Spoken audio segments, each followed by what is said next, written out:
speakers and participants. Introducing me, Aitana Kamalva, majoring in English education in University Mercubuana, Yogyakarta. And I am Sumaya, also the student of Mercubuana University, majoring in English education. And I am Bobo John. I study mathematics education at Universitas Mercubuana Yogyakarta as the MCs who will guide the conference today. Welcome to International Conference on Social Entrepreneurship 2025, Organized by Universitas Mercubuana Yogyakarta, with the theme Empowering Entrepreneurship Skills Through Education, Culture, and Technology. Before we proceed to our conference, allow us to read the series of agenda today. First is opening. Second, singing national anthem and march of University Mercubuana Yogyakarta. Third, Indonesia Creative Dance Performance. Fourth, opening speeches. Fifth, keynote speaker session. Sixth, panel sessions. Seventh, winner competition and best paper presentation. Eighth, parallel session. And last, closing. All right, before we begin today's conference, let's start with a moment of silence and pray for successful Icse 2025. Pray begin.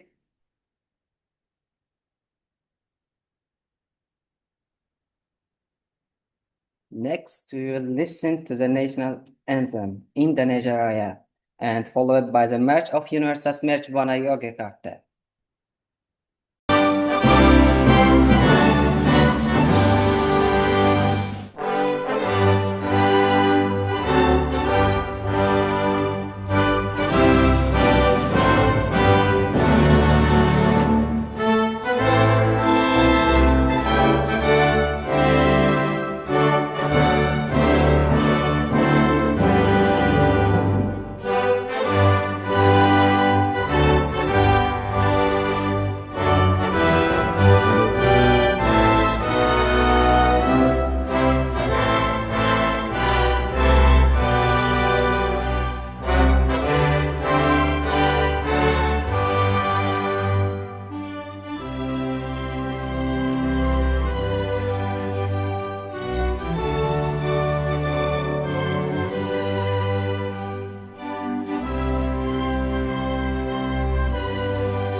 Wow, what a beautiful dance it was. You know what, guys?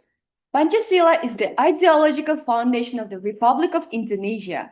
The dance expresses how students should act with integrity, show mutual respect, work together in diversity, and contribute positively to the nation's future in accordance with Pancasila values. It also symbolizes enthusiasm, cooperation, discipline, respect, and love to empower each other, like the theme of our conference today. Ladies and gentlemen, it is our honor to have you join us today as we embark on a journey to explore innovations and advancements in social entrepreneurship, connecting academics, professionals, and students from across the globe. This international conference is proudly presented as part of the 39th DICE Natal celebration of Universitas Mercubuana Yogyakarta, as we commemorate 39 years of dedication to education, research, and community service. We are truly honored to celebrate this milestone together with our esteemed partners from around the world. Today's conference is organized in collaboration with our distinguished co-host institution, namely University Pendidikan Sultan Idris, Malaysia. Capital State University, Philippines. University Kuala Lumpur, Malaysia. University Malaya Wales, Malaysia. Harambee University, Ethiopia. Aklan State University, Philippines. International Conference on Contemporary Management, Malaysia. University Malaya Kelantan, Malaysia. Universitas Darussalam, Gontor. Kinder Station.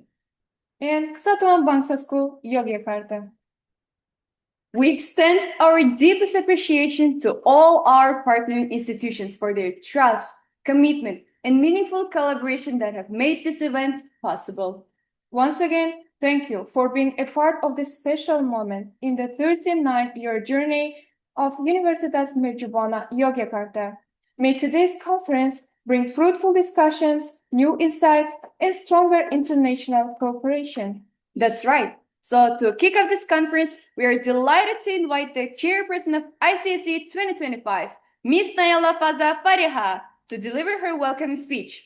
Please give a warm round of applause. Wabarakatuh. Good morning, everyone.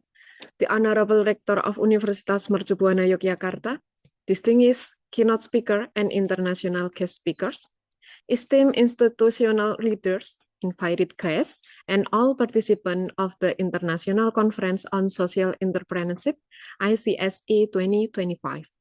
First, let us express our praise and gratitude to God for His blessing and grace, enabling us to gather here today for the International Conference on Social Entrepreneurship 2025.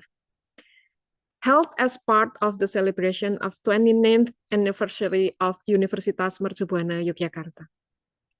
As the chair of the organizing committee, I would like to extend a warm welcome and deepest appreciation to all individuals and institutions who have contributed to the success of this event. This year's conference carries the theme Empowering Entrepreneurship Skills through Education, Culture, and Technology. This theme was carefully selected to address the urgent need for synergy between education, culture, and technology in building an inclusive and empowering entrepreneurship ecosystem. Icse 2025 is an international conference attended by more than 100 participants from various countries, including academic, practitioners, social entrepreneurs, students, and representatives of civil society organizations.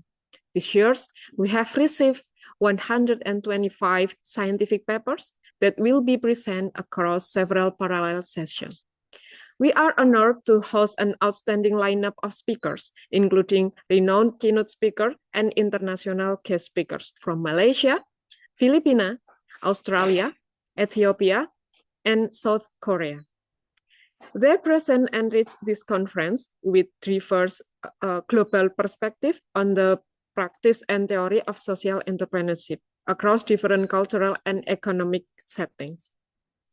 I also would like to express our deepest appreciation to all our esteemed co-hosts who have greatly contributed to the success of this conference, which is University Pendidikan Sultan Idris Malaysia, Capiz State University Filipina, University Kuala Lumpur Malaysia, University of Wales, Harambee University, Auckland State University of Filipina, International Conference Consortium of Malaysia, University Malaya Kelantan, University Darussalam Gontor, Kinderstation School, and Kesatuan Bangsa School. Behind the success of this event is the dedication and hard work of the entire ICSE 2025 committee. I would like to express my highest appreciation to all of the committee members who have worked tirelessly over the past several months. My sincere thanks go to the academic division for the rigorous effort in the reviewing and selecting the submitted papers, the logistic division for ensuring that all technical and accommodation needs are met, and publication division who promote this conversation to the wider audience. In closing, I would like again to extend my heartfelt gratitude to everyone who have supported the implementation of ICSE 2025. May this conference bring valuable insight to all participants and contribute meaningfully to the development of social entrepreneurship in Indonesia and globally. I wish you an enriching and inspiring conference and experience. Let us seize this opportunity to learn, share, and collaborate for the brighter future of social entrepreneurship. Thank you for all. Wassalamualaikum warahmatullahi wabarakatuh. Ayala for the inspiring and insightful opening remarks. Next, we are honored to have the Rector of Universitas Mercubuana Yogyakarta, Dr. Agus Lamed, to deliver the opening speech. Please welcome him on screen with a big round of applause. Assalamualaikum warahmatullahi wabarakatuh. Good morning and warm greeting to all us. Honorable keynote speaker, invited speaker, Vice Rector for Academic and Student Affairs, Mr. Engineer Wafe Dinarto, MSc MCA, Vice Rector for Resources, Mrs. Tutut Dewi Astuti, SA, MSc AKCA, Head of the Academic Division of the Universitas Mercubuana Yogyakarta Anniversary, Mr. Noryadi, SPD, MPD, Chairman of the International Conference, Mrs. Naila Faza Fariha, SSI, MSc, MCA, the International Conference Organizing Committee, all participants and invited guests. All praise be to Allah Subhanahu wa Ta'ala for His blessing, which have allowed us to gather this morning at the International Conference on Social Entrepreneurship 2025. Thank you very much for joining this Zoom meeting and to welcome Universitas Mercubuana Yogyakarta. This international conference is organized by the Committee of 39 Anniversary Universitas Mercubuana Yogyakarta. This year, conference carries the theme empowering entrepreneurship, skill, thought, and education, culture, and technology.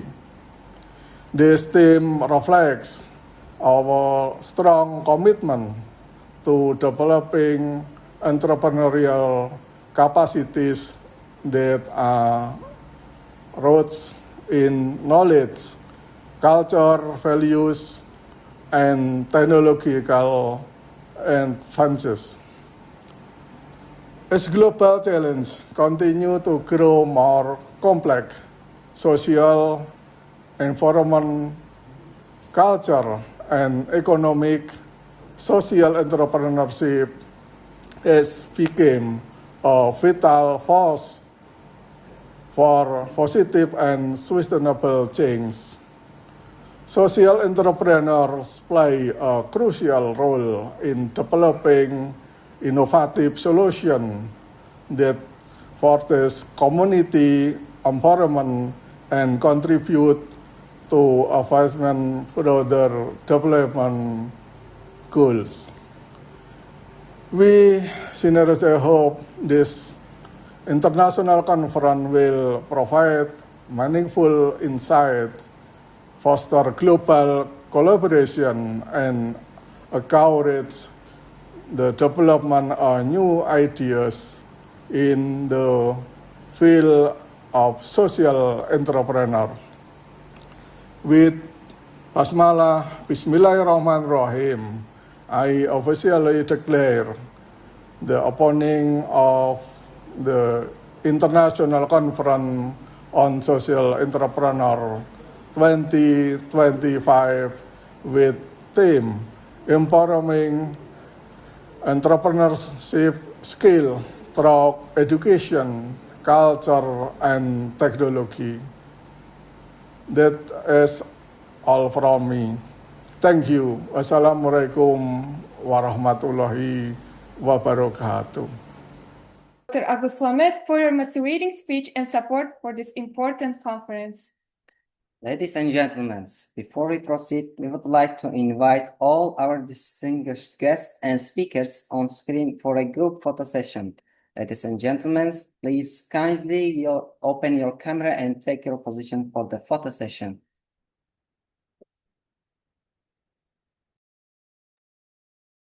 Thank you. Now let us move forward with today's agenda. The next agenda, we will start the international conference. Before we hand it over to Dr. Luluil Maknoun, SPD MPD, as the moderator of today's conference, we would like to present her biodata to you. Dr. Lulu is a lecturer at the English Language Education Study Program of the Faculty of Teacher Training and Education, Universitas Mercubuana Yogyakarta. She has published her articles in some reputable international journals with her interest in educational technology and assessment. Ladies and gentlemen, without further ado, please welcome Dr. Lulu. Okay.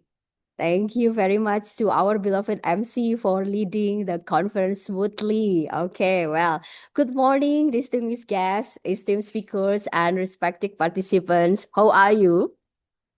Okay, I hope all of you, you're doing good today, yeah? Okay, before we continue, I would also like to take a moment to introduce our wonderful MC team. They are international students from Tajikistan and Kyrgyzstan who are currently studying English language education at Universitas Mercubuana Yogyakarta. We truly appreciate their presence and their contribution to making this conference even more vibrant and globally engaging. Okay, ladies and gentlemen, distinguished guests, esteemed speakers, and respected participants, now we proceed to one of the most important sessions of today's conference. It is my honor to introduce our keynote speakers today, Professor Dr. Professor Dr. Insinyur Siti Tamaro Cahyono Murti, CMMP, from Universitas Mercubuana Yogyakarta.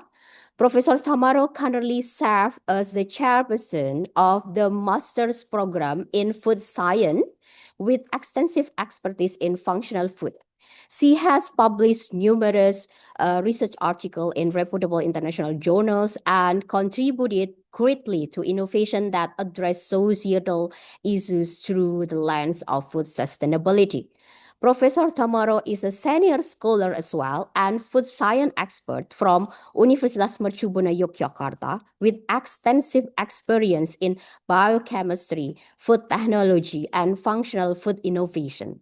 Her research over the past years has centered on parperium, or in bahasa Uwi Ungu, Okay, from its antioxidant properties to its application in healthier food product, while actively leading numerous community empowerment programs focused on food safety, nutrition, and local product innovation. With a strong academic and community service track record, she brings valuable insights into integrating science, education, and societal benefit. So today, she will share her insight under our conference theme, Empowering Entrepreneurship Skills Through Education, Culture, and Technology. Ladies and gentlemen, without further delay, let us warmly welcome Professor Tamaro. Professor Tamaro, selamat pagi. How are you, Prof? Fine. Halo, Professor Tamaro. Long time no see ya, Prof. Yeah. It's so nice to see you right now today. Thank Okay, you, Professor Miss Lulu. Tamaro, you have 20 minutes to present your slide and the board is yours now. Please, Professor Tamaro. Thank you, Miss Lulu.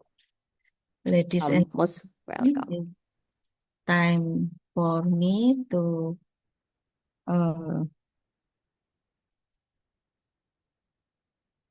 present my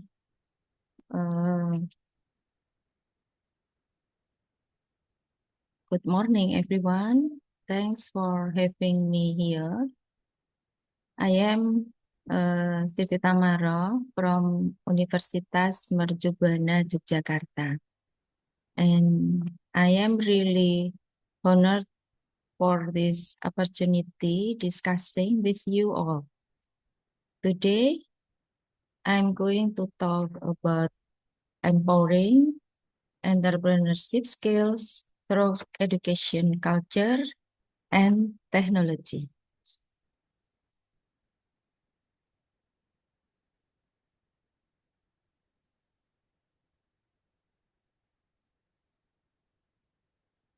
Talking about these issues, I propose 4 points as the background of unemployment crisis and the need for new entrepreneurs. First, 7.5 million unemployed from Statistik Indonesia data from February 2024 shows a high unemployment rate in Indonesia. Bachelor's degree graduates account for 4.8% of the total unemployed. Second point is open unemployment rate urban 4.8%. The open unemployment rate in urban areas has raised and worrying situation. Next, low entrepreneurship becomes critical point. It's one of the main cause of the unemployment crisis is the small number of new entrepreneurs. And the last is employee culture, where people tend to choose a career path as an employer rather than becoming an entrepreneur. Next. And here we go to entrepreneurship education, the foundation for building an entrepreneurial spirit from an early. We all believe that entrepreneurship education is key to instilling a creative, innovative, and risk-taking attitude from a young age. This fosters the mentality necessary to face the challenges of the business world, such as encourage creative and innovative attitude, train the courage to take risks, and forming mental and practical abilities. Entrepreneurship is important to instill from an early age because it can shape a generation that is independent, creative, innovative, and competitive enough to face the future. This education equips students with skills such as problem solving, responsibility, effective communication, and mental resilience to face challenges in the workplace or business world. Next, moreover, there are 4 key skills of a successful entrepreneur. The first skill is creative thinking. Creativity is the ability to generate unique, innovative, and differentiated idea and solution. Successful entrepreneurs are able to see opportunities where others see problems and create product or service that meet market need in new ways. Then, time management. The ability to manage and plan time effectively to complete tasks and achieve goals more productively and efficiently. The third skill is effective communication. It's skill in negotiation, public speaking, and networking. An entrepreneur must be able to communicate with a variety of stakeholders from investor and employers to customers. The ability to convey ideas clearly and persuasively is crucial for convincing others and building strong relationships.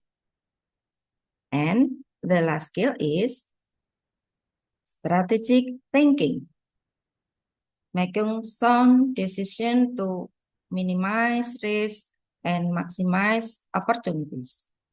The ability to critically analyze complex situations, plan long term, and make sound decisions to achieve goals. Next, in accordance to that, now we are talking about the role of digital technology in entrepreneurship education. It can be seen that digital technology is revolutionizing entrepreneurship education, making it more interactive and accessible. Digital platforms such as learning management system and mobile apps enable flexible learning anytime, anyone. It increases learning interactivity, provides flexibility of material access, and practice skill through business simulation. Business simulation and online collaborative projects are effective tools for practicing practical skills. However, challenges such as gaps in technology access and the need for teacher training still need to be addressed to maximize the potential. Next slide.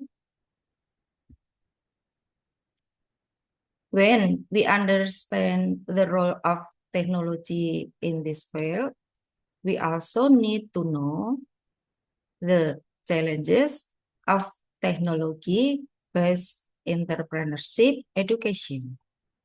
At least, there are 4 challenges assume critical aspect, such as first, uneven infrastructure.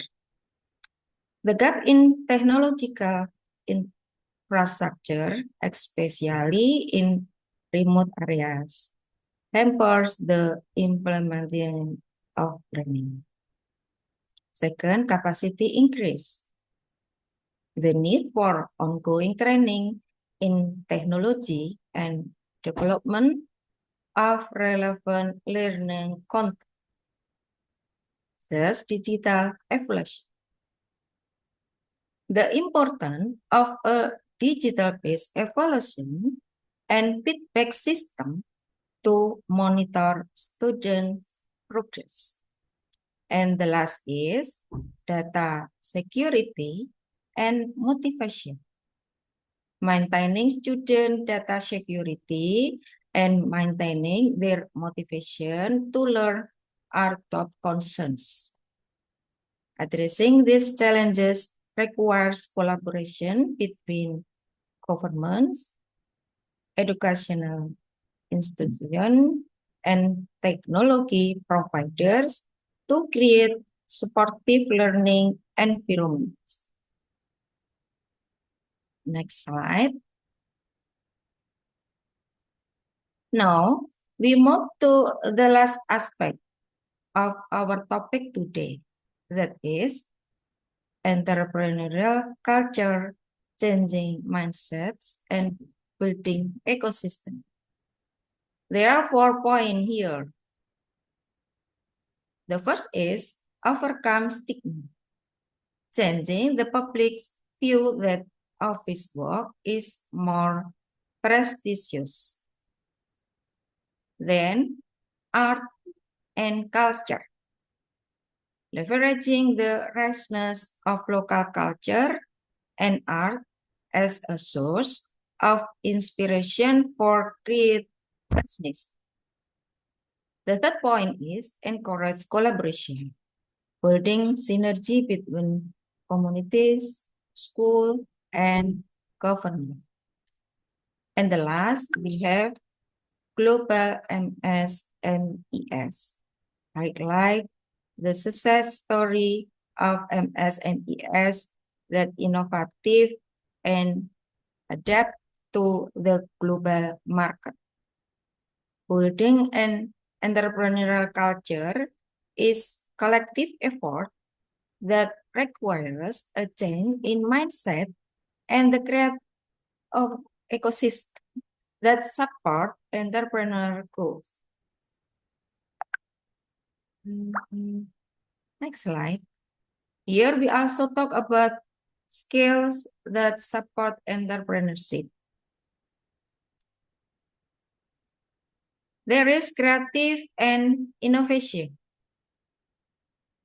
They are key differentiator in competitive market, giving birth to new product and service. Collaboration and communication, with building a solid team and strong business network through effective interaction. Digital literacy and adaptability, as ability to adapt to new technologies and rapid market changes. And independence leadership, seen as the main capital for an entrepreneur to take initiative and lead. These skills are not only essential for survival, but also for thriving in the dynamic modern business landscape. Next slide. In Indonesian context, I bring some case studies related to the topic. Integration of education, culture, and technology. Entrepreneurship and digital marketing are 2 concepts that are closely related. Entrepreneurship is starting and growing a business. Digital marketing is a marketing strategy that use digital media to promote product or service. Digital entrepreneurship specifically focus on digital technology, but business such as e-commerce or apps, which require digital marketing skill to achieve success. Let's see in higher education, using digital platform for business simulation, providing practical experience in a virtual environment. In digital training, development of training programs for teachers to improve their ability to teach technology-based entrepreneurship. The positive impact of this integration isn't from the increased interest in entrepreneurship among students and their readiness to face the ASEAN economic community with relevant skills. Next. Other case study can be found on 7-based entrepreneurship in Torres cities is a business that produce and sell various typical products as souvenirs for tourists, as batik, dessert, specialty cafe. And then entrepreneurship based on regional specialties can be started by selling authentic regional culinary delight, modifying traditional recipe with a modern touch, as bakpia, gudeg, rendang is a specialty Jogja souvenir food. And on EcoPrint, a creative economic opportunity that utilizes the potential of nature to create unique and high-value craft products with environmentally friendly process, such as from leaves, flower, and tree bark.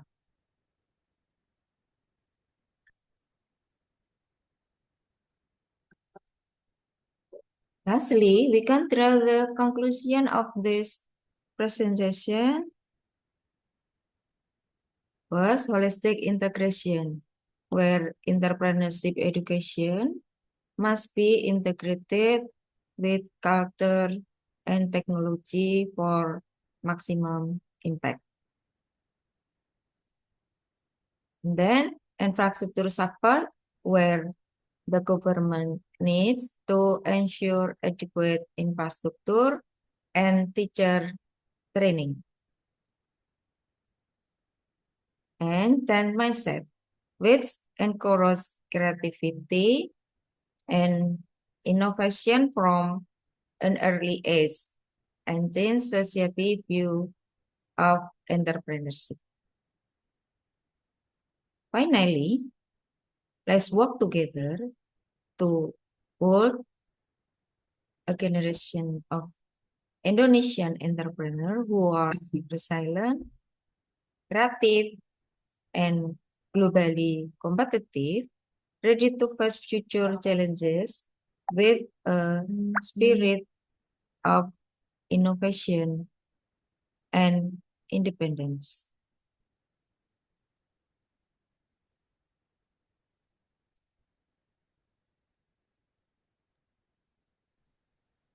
That's all what we could discuss today.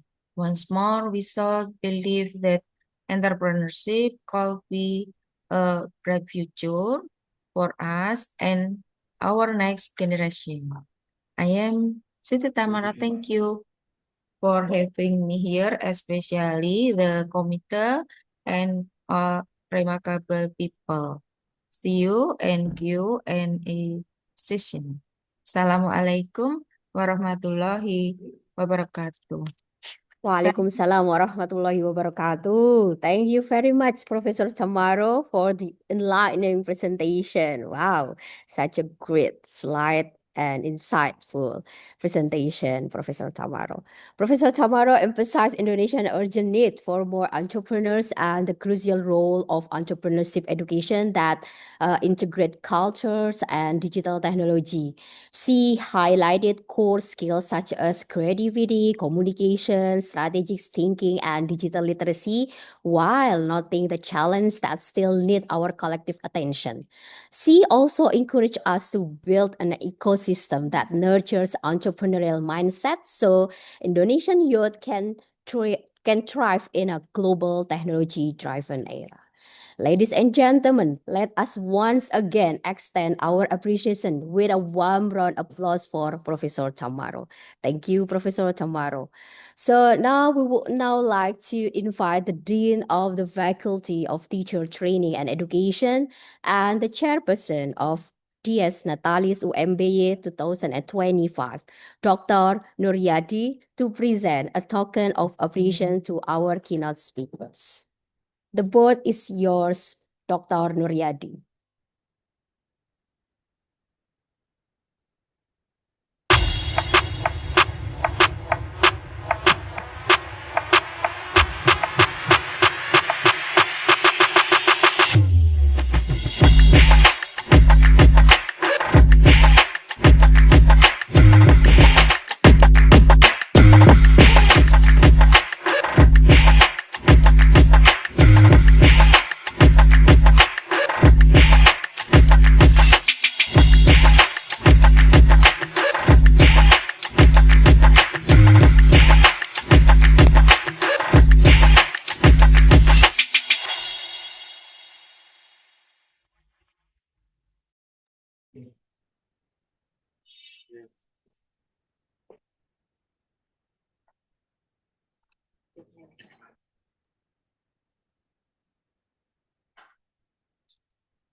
Okay.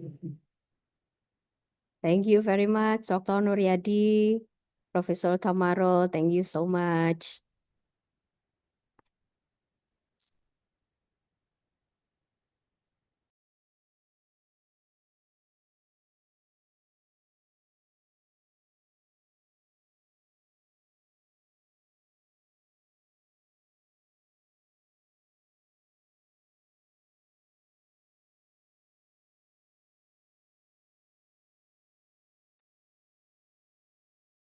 Ladies and gentlemen, we will now continue with a panel session 1, featuring 3 distinguished speakers from South Korea, Australia, and Malaysia.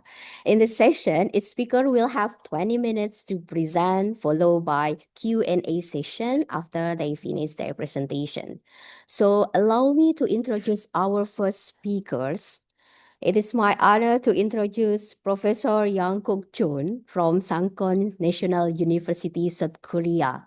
Professor Jun has been an educator and researcher for almost 30 years, specializing in computer education, instructional technology, and qualitative inquiry. He has led major educational centers, including the Science Education Center for the Gifted, and has produced more than 100 academic publications. Professor Jun is also known for his unique work connecting science with the art through dance, puppetry, and eco-environmental performances. He currently serves as the president of the Asian Qualitative Inquiry Association. Today, he will share his insight about cases of linking art education with eco-environmental stories in Korean regional schools. Please welcome Professor Yang Kuk Jun. Professor Jun, good morning. How are you, Prof? Hello, Professor Jun.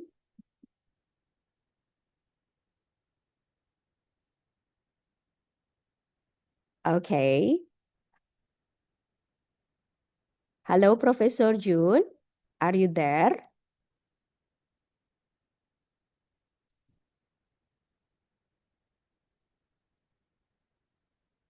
Okay, we will wait for a while.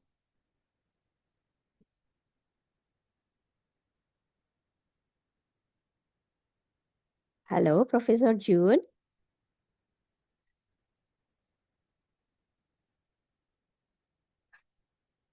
Probably Professor June has a preparation to join this Zoom meeting.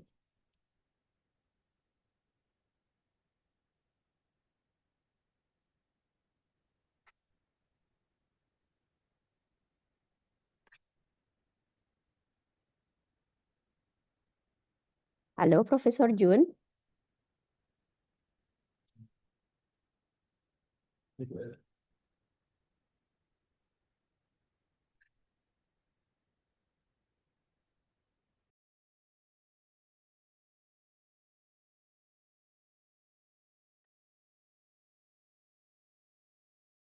Seems Professor June still having an issue with the Zoom meeting. Wait for a while, ladies and gentlemen. Video first. Video first.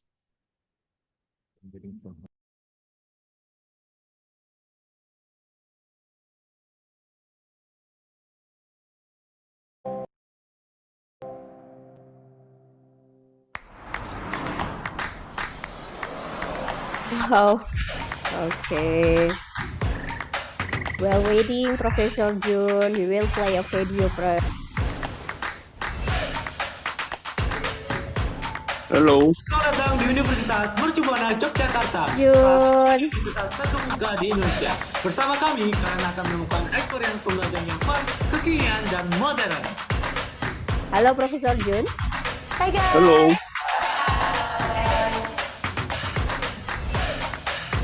Kalian pikir kuliah di sini susah dan tegang? Tunggu dulu. Makanya tonton dulu video kami. Let's go. Oke, Selamat datang di gedung Prof Jun, fakultas please wait for a while. Sebelum masuk, kita pakai just lab dulu gak sih? Nah, dalam sini kalian akan difasilitasi dan ada laboratorium untuk fakultas agroindustri. Penasaran? Yuk kita masuk.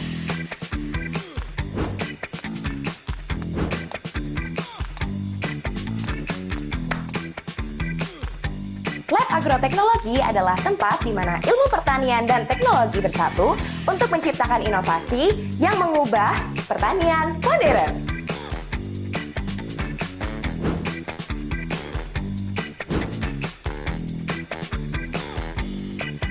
Di laboratorium ini, kita menggali lebih dalam tentang bagaimana teknologi mampu mengoptimalkan produksi pertanian dengan mengendalikan hama dan penyakit tanaman.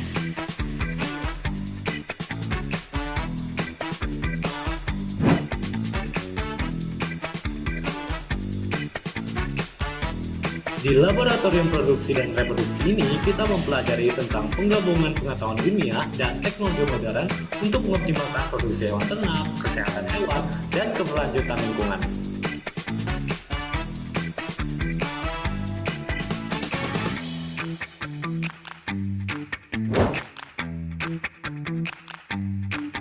Di sini ada laboratorium teknologi pangan. Kita mulai dengan pembuatan cookies dan es krim dengan pemilihan bahan baku yang berkualitas dan didukung dengan teknologi yang modern akan menghasilkan cookies dan es krim yang lezat dan aman dikonsumsi. Dengan alat uji canggih, kami menganalisis komposisi nutrisi, deteksi bahan berbahaya, dan juga mengamati masa perubahan selama masa penyimpanan. Tempat ini, kalian akan menjadi seperti seorang ilmuwan loh. Ini adalah laboratorium kimia. Di sini kita melakukan adanya pengecekan dan pengujian bahan-bahan kimia apa saja yang akan diuji.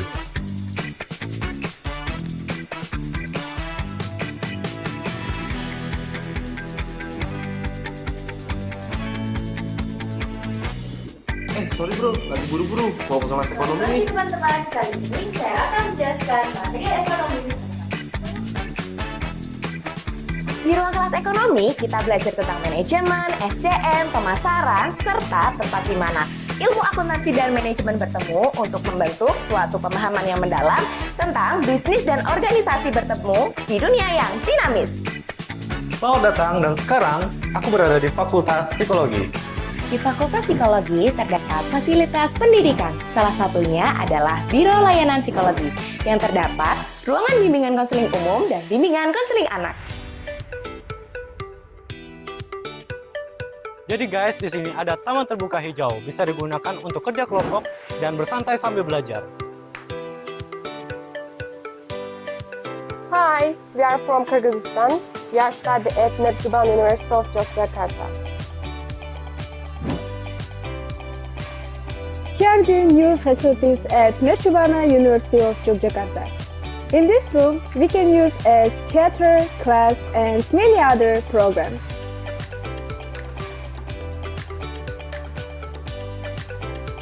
Di program studi pendidikan matematika memiliki banyak keunggulan loh, di antaranya mengembangkan profesi menjadi guru matematika profesional, pelayanan akademik yang ramah dan bersahabat, serta pendamping secara intensif pada mahasiswa, dan penyediaan fasilitas perpustakaan dan laboratorium komputasi.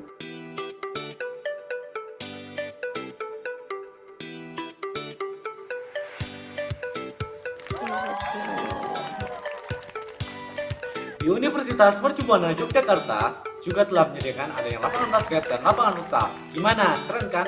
Nah, bagi kamu pecinta hobi basket dan hobi futsal, tempat ini cocok buat kamu untuk menyalurkan hobi olaragamu. Boleh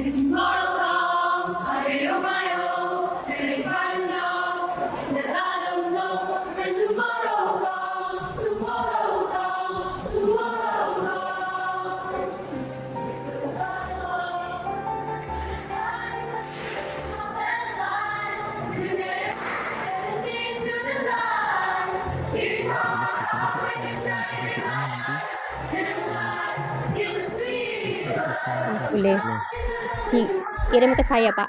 Oh, udah ya di grup ada. Oh. Selamat pagi, siang, sore, malam. Ngobrol santai Vkom, Mercu TV Yogyakarta. Gimana euforia kegiatan mahasiswa tadi? Sekarang aku berada di ruangan ilmu komunikasi, tepatnya di bagian audiovisual. Di sini kalian akan difasilitasi dan adanya ruang studio untuk syuting dan ruangan editor. Selain itu, di Vkom juga terdapat fasilitas ruangan yang digunakan untuk desain grafis, editing animasi, dan juga VR. Kini aku berada di Laboratorium Komputer FTI. Dan kami juga menyediakan adanya komputer-komputer untuk kamu yang Fakultas Teknologi Informasi.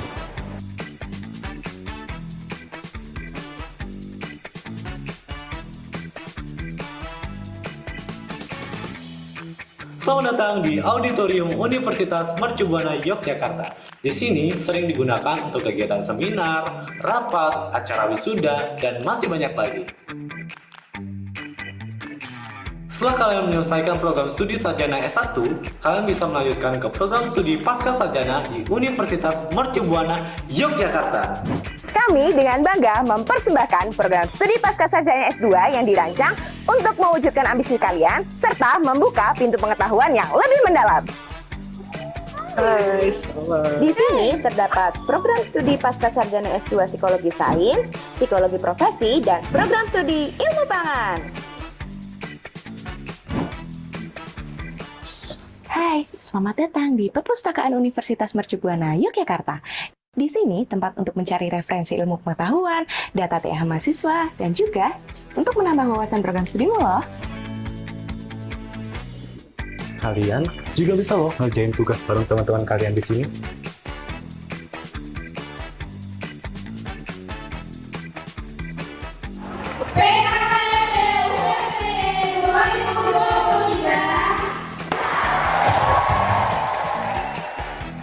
Dan itulah kisah perjalanan di Universitas Mercubuana Yogyakarta. Gimana? Seru banget kan? Kita tunggu kehadiran kalian di sini.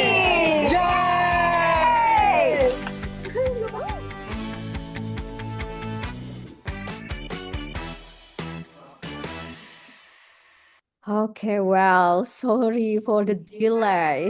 Sorry. Sorry for the delay. If the video is already playing, we cannot stop it. So please welcome Professor Yangkuk Jun. Professor Jun, good morning. How are you, Prof?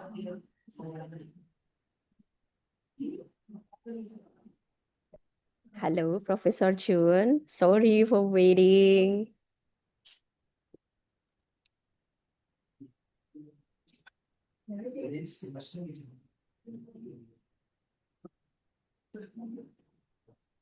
Hello, Professor Jun. How are you, Prof? Are you there?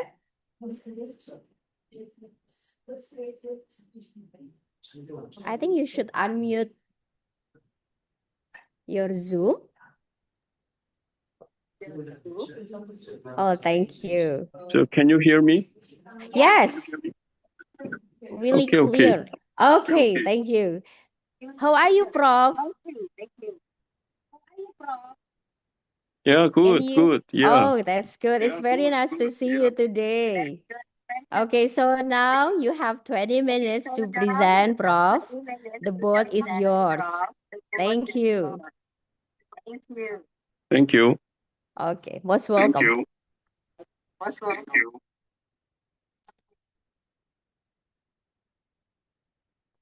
Sorry, I'm now in China.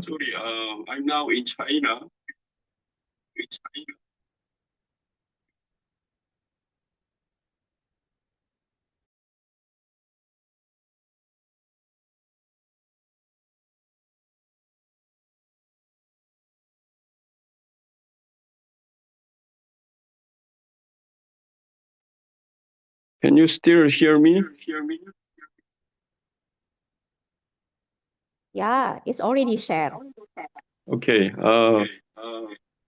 I'm still trying to connect my PowerPoint. Okay.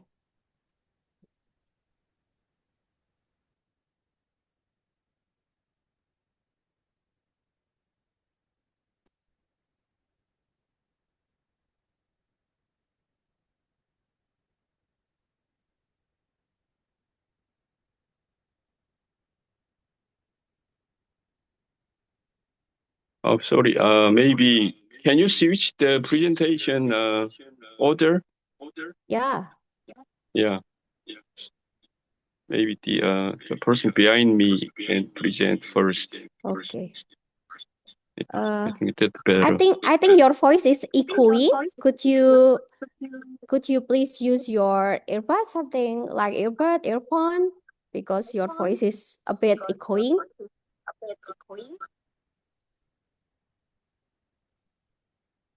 But it's okay. It's okay. It's okay. If it's not available, it's okay. You just keep going. Thank you. Thank you, Prof. John.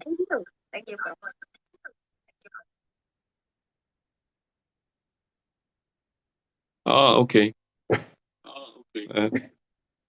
Sorry, this slide was a little bit out of dated, but I can share the main thinking about based on the entrepreneurship that the three projects that I've done in Korea.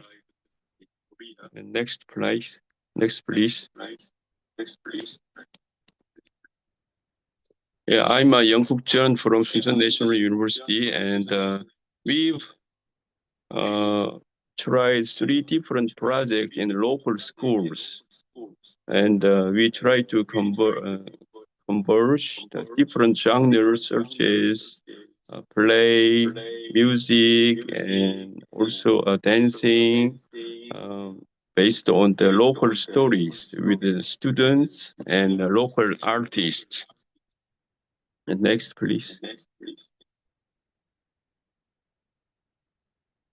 Okay, and I've done many projects since 2002.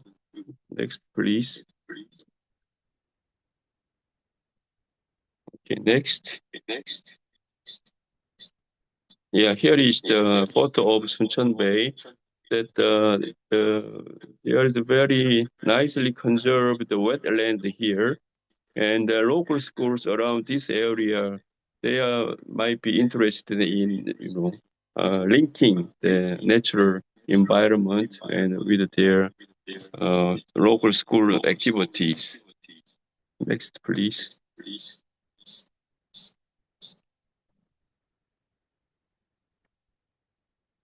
And here is another photo of the hooded cranes that spend the winter time. Okay. Next, please. And in the 2019, we visited France Nantes to present our activities and our dancing activities to present there, linking with the Suncheon Bay wetland conservation content.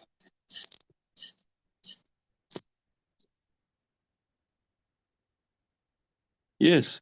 Also in 2021, we created another piece of performance called the Hooded Crane Meets Flowers. And this kind of approach was done with a local artist. And we tried to expand those approaches to local schools. Next, please. Yes, and also we try to contribute to cultural art education by holding a forum as a part of the art technology data creation project supported by ARCO in 2023. And in doing performance more than 10 times as Agora performance in Suncheon City, we are still continue on developing and then spreading out our activities with the local schools. Next, please. Now, I'm trying to present 3 different cases of the local school activities with us, one by one. It's all based on art-based inquiry with narratives and stories, in each location. Next, please. Okay, the first one is called Baegyang Elementary School, done 2022. The location is quite far from Suncheon City, and then the whole class schedule was done from August 20th and November 5th. The total class time is 16 times, which means almost 16 class hours. In Korea, elementary school, 1 hour means 40 minutes. Okay, and the participating students are all 17. The grades are from the first through 6th graders. And the head teacher of that school wanted our program. Okay, next, please. Here is the photo of all the school kids. Next, please. The location, you see the map from the way far up the Suncheon City, the green spot, down to the red spot. Okay, here is another photo, dancing and making, the paperwork. Next, please.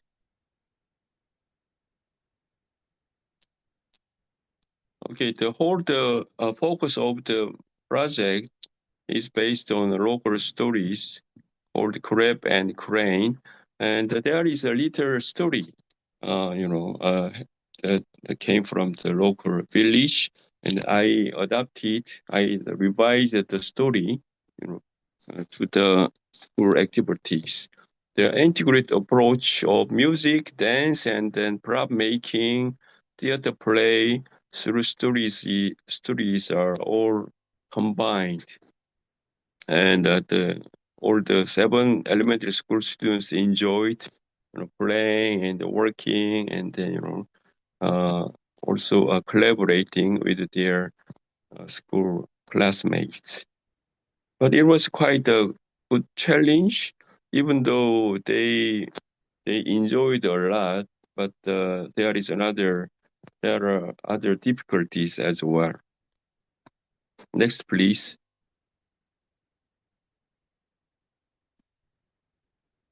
I can skip this YouTube. Next. Okay, here is another animation stuff done. Okay, also the photo of the final presentation, singing, dancing, and then chorus. Also playing theater play. Next, please. Okay, here is the kind of a main theater play, playing with first grader and sixth grade and all others. Next, please.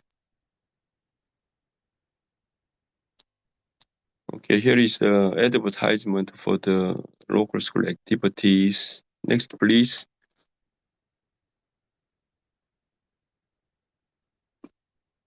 Yeah, even though there are some difficulties of, time duration and also fitting the curriculum things, the teaching, pre-existing teaching schedules with in the local school, and then we have to adjust a little bit, and then we have to communicate, to fit, to find out the best time slot as things like that. But the overall, the whole project went well, and then we had a good presentation, final presentation time. Next, please. Okay, the second one is called done in high school, an alternative high school year in 2023. It is located at Gokseong Town, which is another remote site through May through August. The total teaching class is 16 times. And then the participating students are 19, and the high school first through third in like 9th through 11th. There are voluntary participants, but some students are recommended by the teacher. I knew the principal ahead of time, so we talked a lot about the program. Next, please.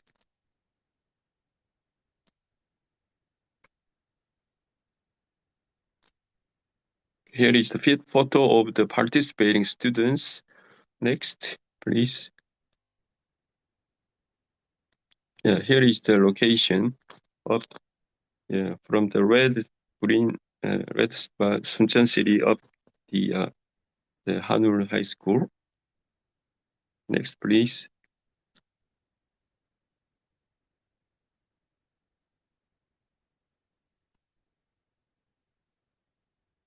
Yes, in this high school, the students are not quite active, but even though they had, their own inner interest and things like that, they are basically very active, but they are not quite enthusiastic to participate the whole program. So we try to guide them through, and then talk them, well, this is a good program. Why don't you participate more and more?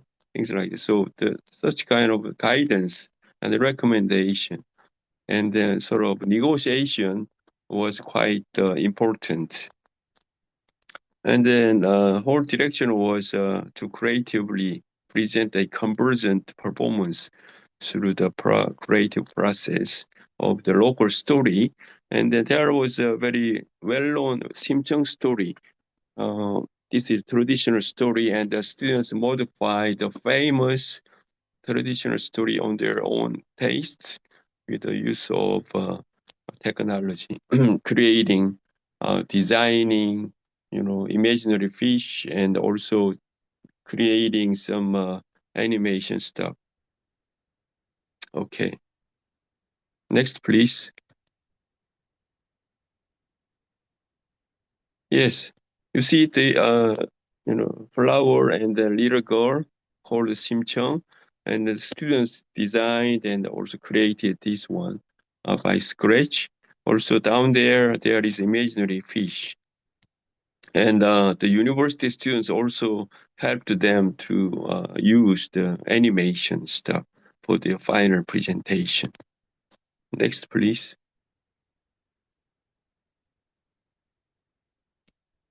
Well, the focus of the project is to provide various cultural and artistic activities from the perspective of high school students, and they try to implement something based on their own ideas and stuff. Also, the local artists, we collaborated the local artists so that we can boom up and then create and develop more new things based on the traditional story. Okay. Next, please. Here is the snapshot of the rehearsal. Okay, you see the big object. This is imaginary, the fish, mongo, and students wear traditional stuff. And also there was another other group of band, and they play the guitar and they sing songs. So you see this is kind of convergent approach, mixing different genres. Next, please. Another snapshot of the final presentation.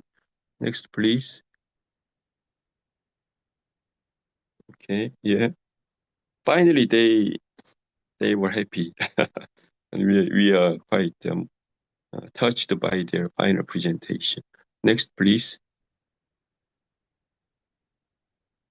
So it was quite good, and then we noticed many different changes among those students, and they gained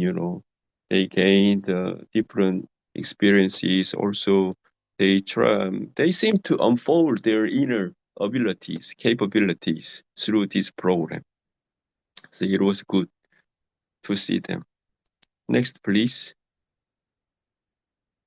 So it was overall the Koksong Alternative High School project was quite, I think, exemplar case for me and for others. Okay, the third one, maybe very shortly, I will introduce. This is a middle school project, and the participating students 15, and there are voluntary 7 students. And it went from August through November year 2024.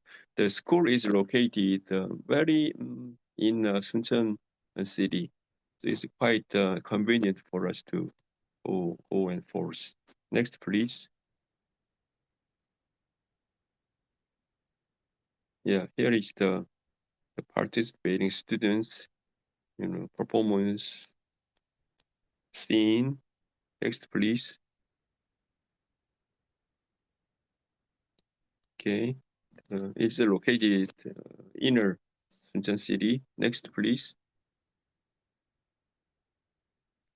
Okay, the program is play-based. Yeah, also the cultural arts education, where students create original content with plays and songs, dances.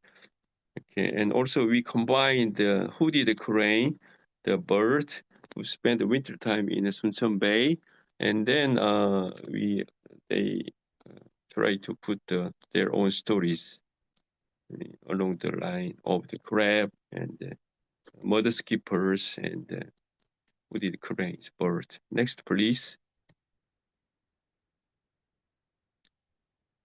Here is how the teacher, dance teacher, try to guide them through express, creative body movement. Next, please.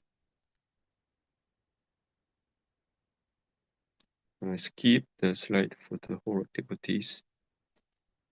Okay, the participating students and the teachers, instructors understood the importance of, conserving the natural environment.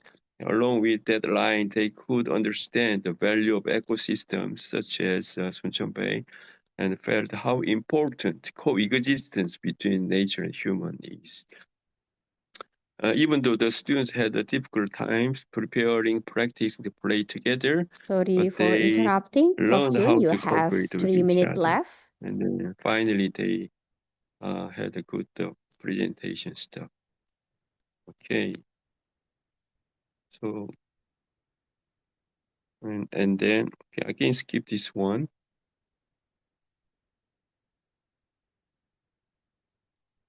Yeah, okay. Overall, the students showed meaningful experiences in creatively expressing their own talents through participating in plays, music, and dance activities based on stories about ecological conservation. Yeah, so it was quite good for us to guide them and help them to unfold their, inner capabilities. And it turned out that the elementary school students enjoyed a lot, and also the high school alternative students, they had difficult times, but they had a good final shot. And middle school students, they were quite different and dynamic. And yeah, so they also learned and enjoyed many things from us. Next, please. Okay. Next, please. We also used AI generated cartoons and animations. Next, please. So, thank you for your listening. Sorry about the problems about the linking and presenting stuff.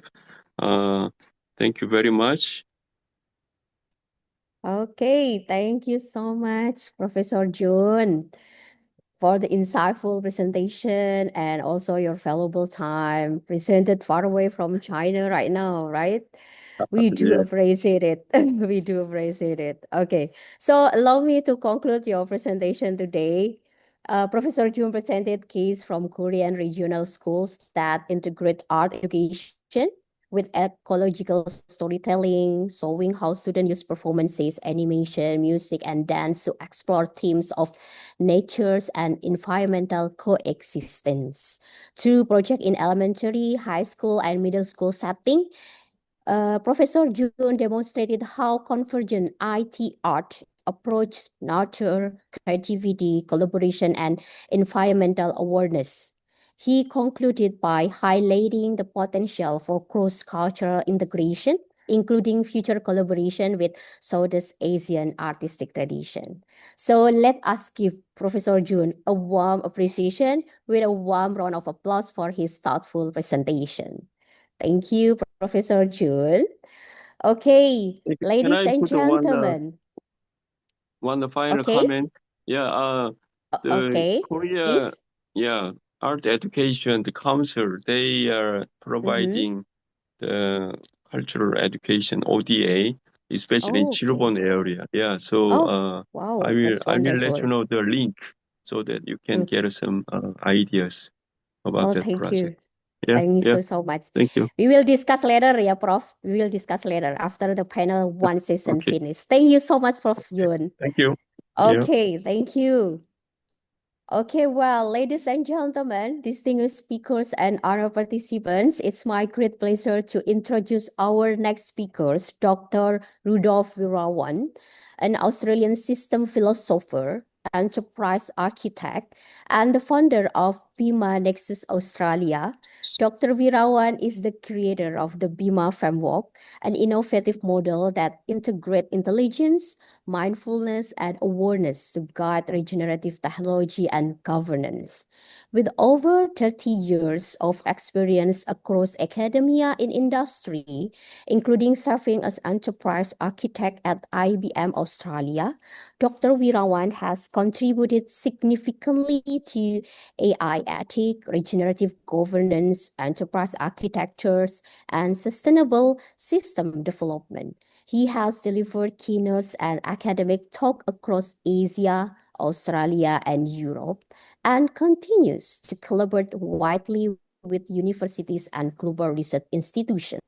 Today, he will share his insight under our conference theme, Empowering Entrepreneurship Skills Through Education, Cultures, and Technology.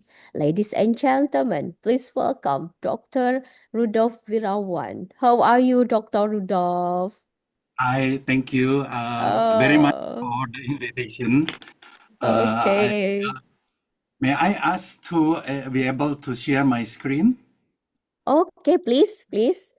You may. Okay, let me try. Okay. I have some delay at the moment here as well. It's okay, totally fine. It's very Yo, nice to see you, by the way, Professor Dr. thank you so much. Rudolph. Thank you so much. Moment.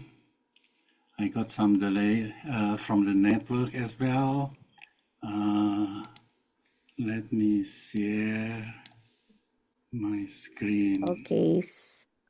No.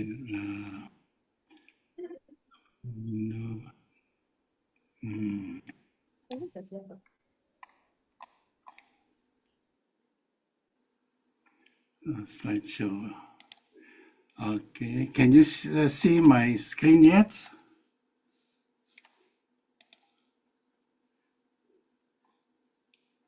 Are you able to see my screen?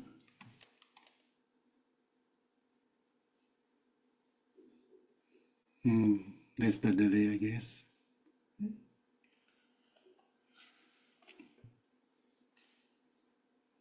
Hello?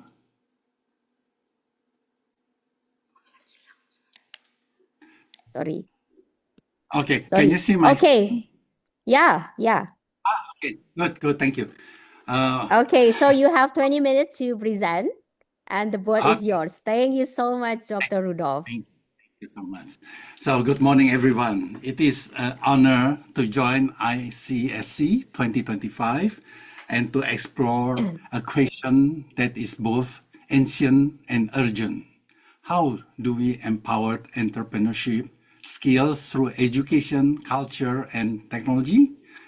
Today, I want to offer a different lens, the lens of the PIMA framework, showing that the entrepreneurship has two orientations, extractive and regenerative.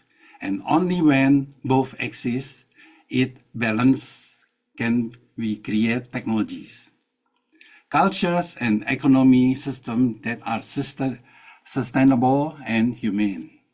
This keynote speaker about how we move from the line to the circle and finally to the spiral.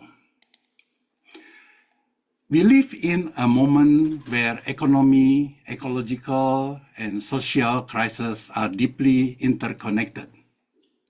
Entrepreneurship is often reduced to growth, profit, and scaling. But these approaches alone cannot solve multidimensional problems. So the real question is, what kind of entrepreneur are we empowering? Are we empowering extractive entrepreneurship or entrepreneur, or or regenerative entrepreneur who restore balance? Or can we empower both in an harmonious way? Extractive and entrepreneurship, which build system, set target, and maximize efficiency, and regenerative entrepreneurship, which restore relationship, nurture ecosystem, and build community resilience.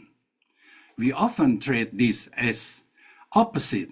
My argument today is that they are complementary, just like yin and yang. Both are required for a complete and empowered form of entrepreneurship. Extractive skills are often considered to be professional or high performance skills. This includes planning,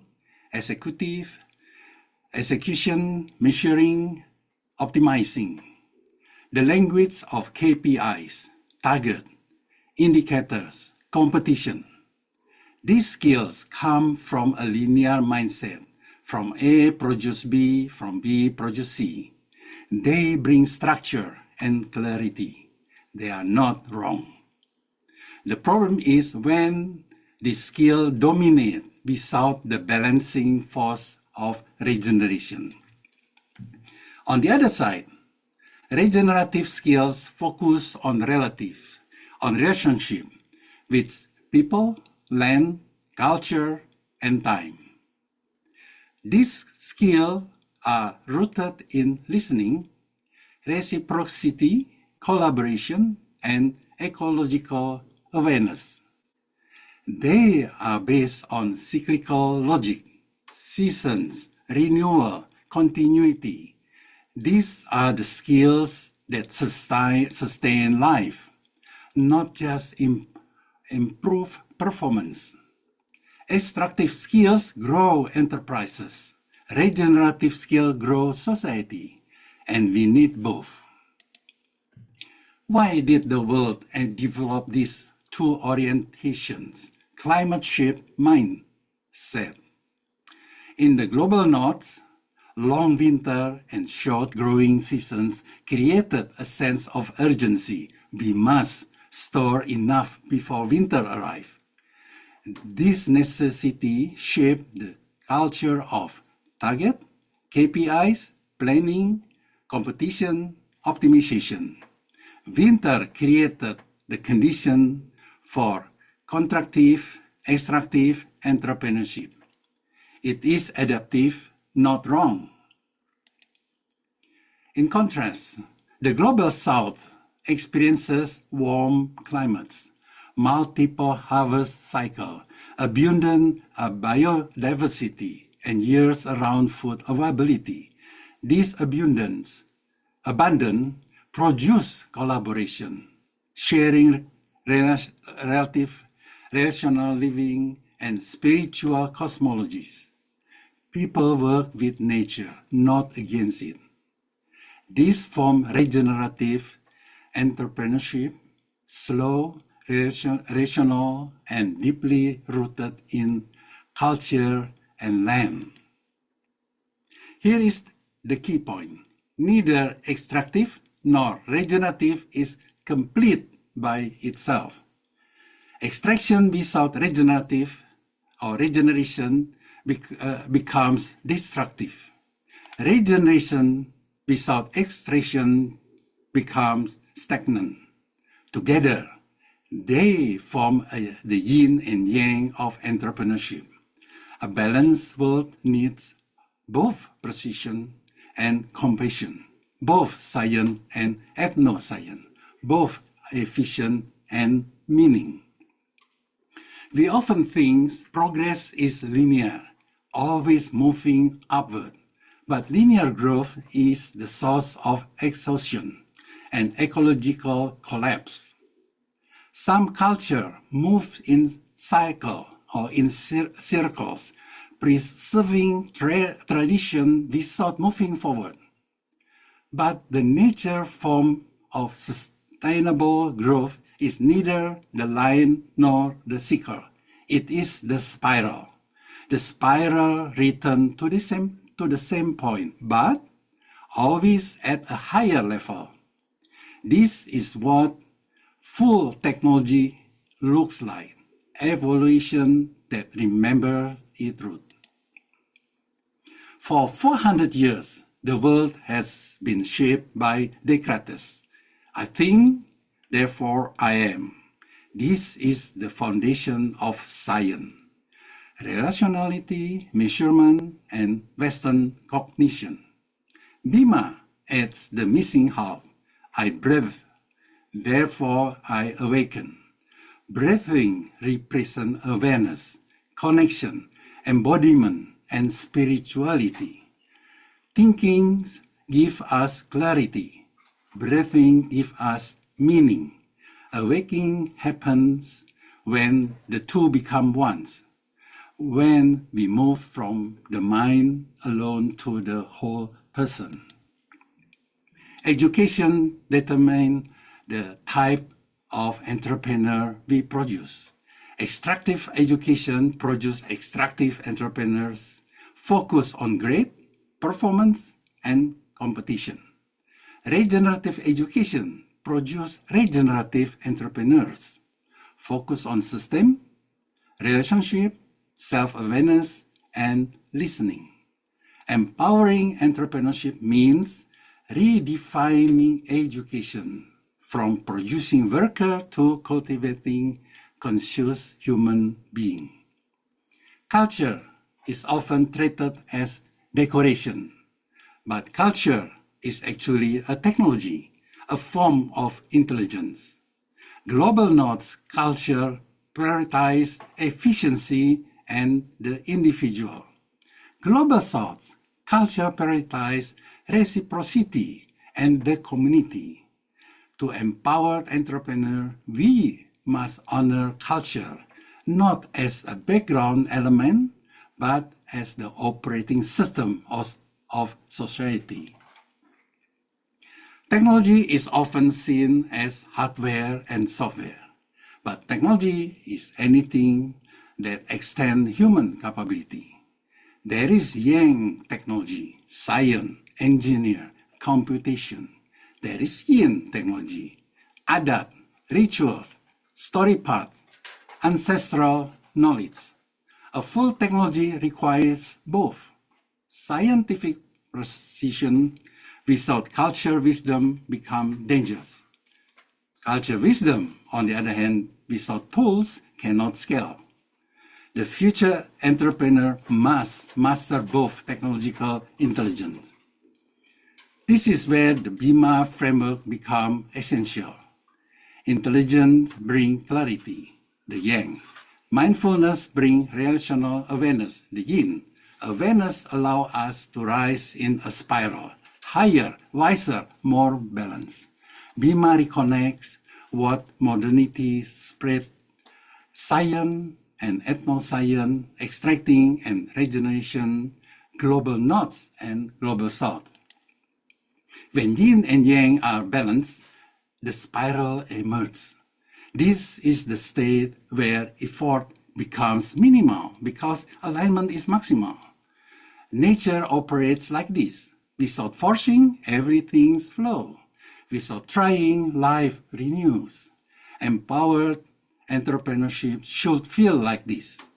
Purposeful, balanced, regenerative, not a constant struggle. Empowering entrepreneurship means cultivating the full spectrum of human capacities. Students who can think clearly but also breathe with awareness.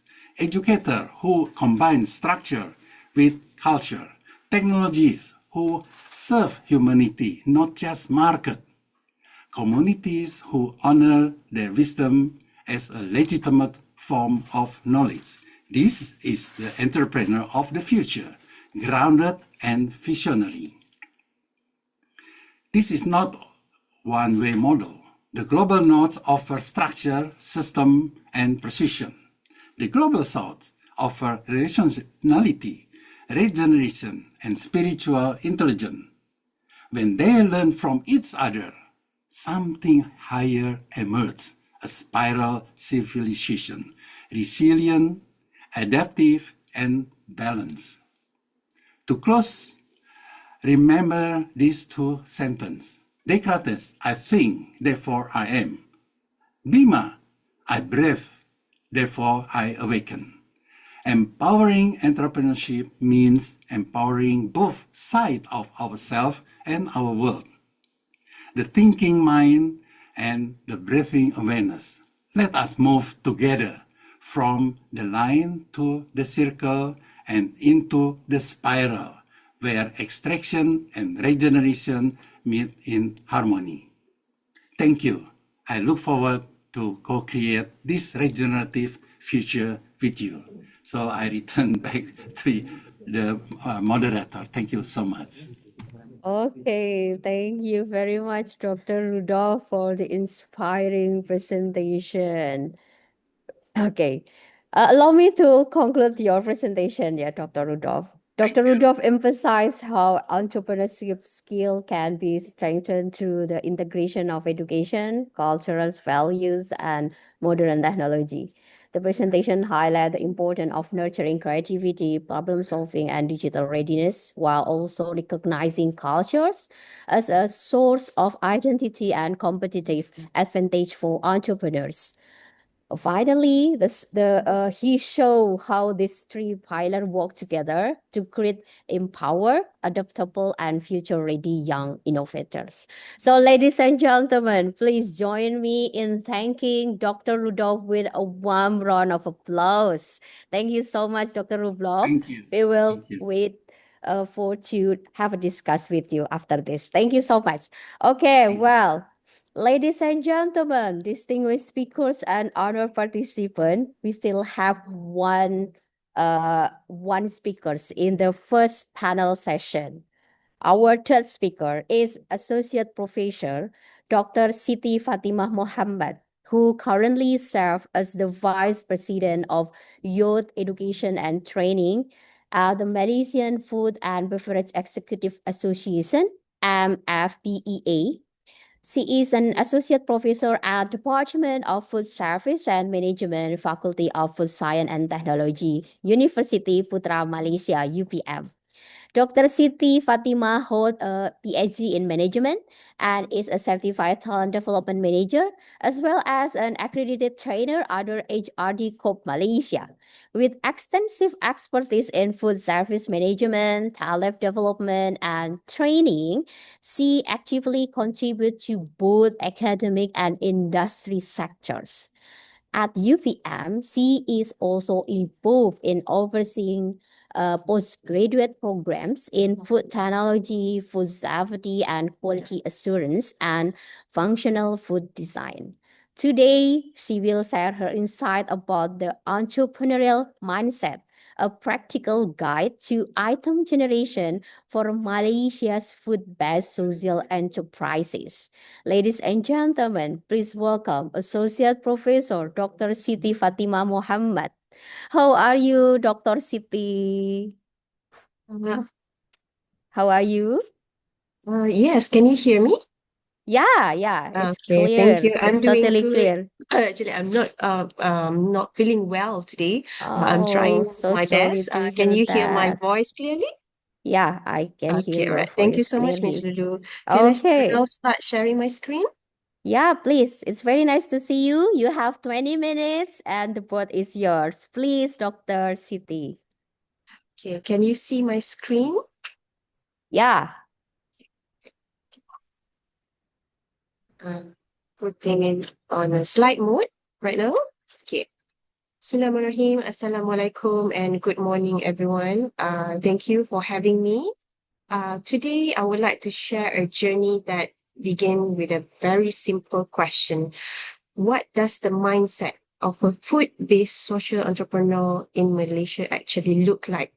We hear many inspiring stories, but the mindset behind those stories is not often captured or documented. So this keynote presents a practical guide to understanding that mindset through item generation.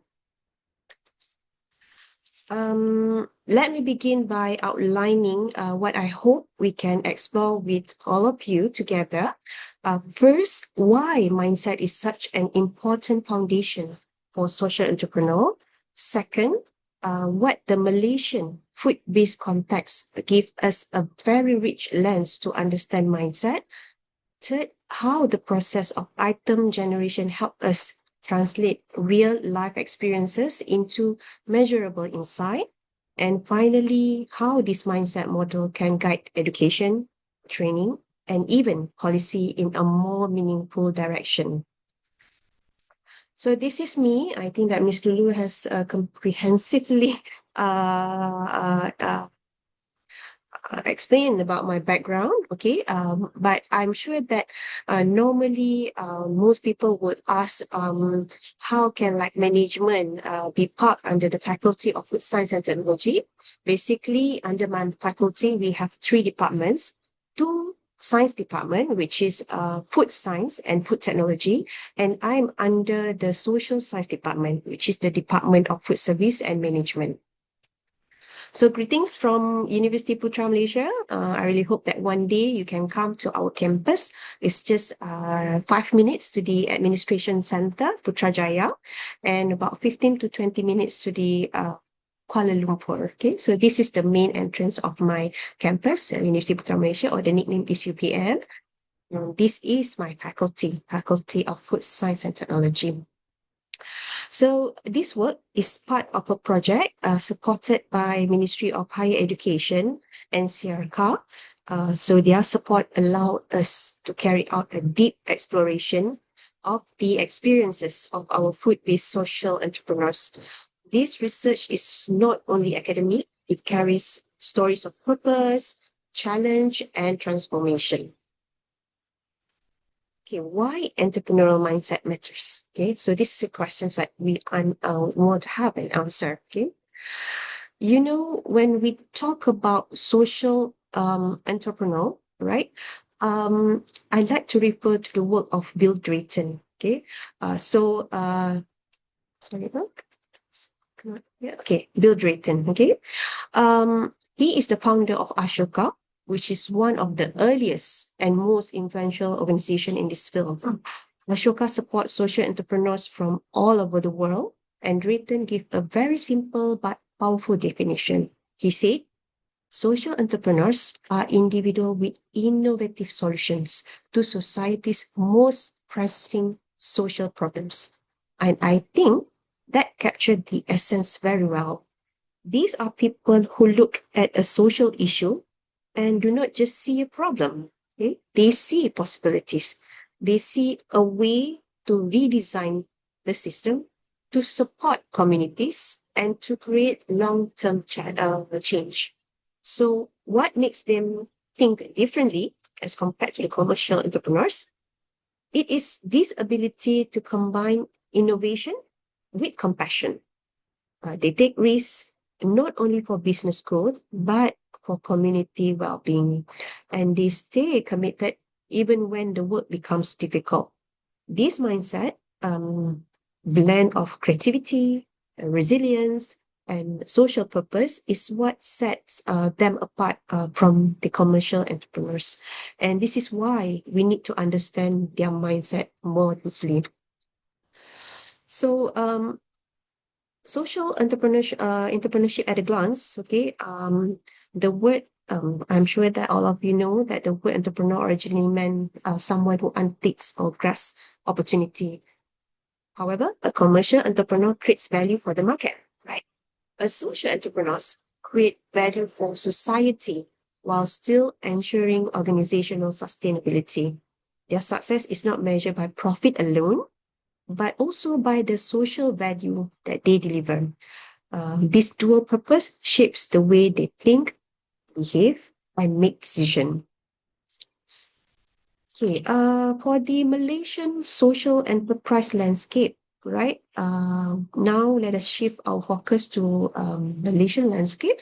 Our food-based social enterprise are especially meaningful because many of them were born out of community needs. Okay, one is Picha Eats. Okay, for example, Picha Eats provide a dignified income pathway for refugee families through food. They take cultural dishes and transform them into an engine for economic empowerment. Meanwhile, Masala Wheels, okay, on the other hand, work with at-risk youth. They use food entrepreneurship as a platform to guide, support, and redirect young people who may not have had access to second chances. These are not just organizations that sell food. They are organizations that restore dignity, rebuild the confidence, okay, of their stakeholder, and reconnect individual to opportunity. So this tells us something important, that food is not only product, in Malaysia, it is a medium for social connection. So when we examine the mindset of food-based social entrepreneurs, we are actually studying the intersection of culture, economics, and community well-being. Okay. Okay, so this is the gap in understanding the social entrepreneur mindset. Even with all this development, something remains missing in the conversations. We still do not fully understand how social entrepreneurs think. Most of the established mindset theories comes from commercial entrepreneurship, where profit and skill drive behavior. Social entrepreneurs operate differently. They deal with communities, with social problems, with emotional labor, and with moral responsibility. So their motivation, pressure, and decision-making processes are not the same with commercial entrepreneurs. So this gap encourage us to explore the mindset more systematically, especially in the food-based context where cultural identity and community engagement are deeply intertwined. So our research had a very focused purpose. We wanted to create a practical guide for generating mindset items that reflect the actual lived experiences of Malaysia's food-based social entrepreneurs. Ultimately, this lays the foundation for a mindset model, a measurement tool that can later support training, teaching, and policy development. Okay, so how we build the model, right? To build this model, we conducted 11 in-depth interviews with food-based social entrepreneurs. So this conversation gave us very rich stories and insight about their motivation, their struggles, and the meaning behind their work. From these interviews, we coded 64 concepts and identify 9 themes or 9 dimensions that represent the components of mindset, specifically within the social entrepreneur or food-based entrepreneurs. Okay? We then generated 43 mindset items and reviewed them with 6 experts. So this helped us refine the items and ensure they were relevant, clear, and theoretically grounded. And our skill development is guided by Devalis, who provides a well-recognized process for skill development. We started by defining the construct clearly, and then we generated items using both inductive and deductive thinking. We choose an appropriate measurement format, and we carried out expert reviews. I will not go through every technical detail here, but the steps ensure that our items are academically sound while remaining sensitive to the Malaysian context. Okay. Who we spoke to. Okay, so these are 11 participants that we interviewed came from different segments of the food sector. Some work directly with marginalized communities. Some manage operation with a strong cultural identity. Also, them showed commitment, creativity, and deep sense of responsibility. So their experiences shape the 19 that we developed. And without their voice, I don't think that this model would exist. Okay, so these are from quotes to themes. So we begin with 81 quotes, quite a lot, okay? And we refine them into 64. So through iterative comparison and cleaning, we identified 9 themes. Okay, so these are the 9 themes, okay, or dimensions that consistently appeared across the interview. So these themes became the building block of the mindset model. Some themes align with global literature, while others are unique to Malaysia context. So that blend strengthened the models because it reflects real behavior and not just theoretical assumption.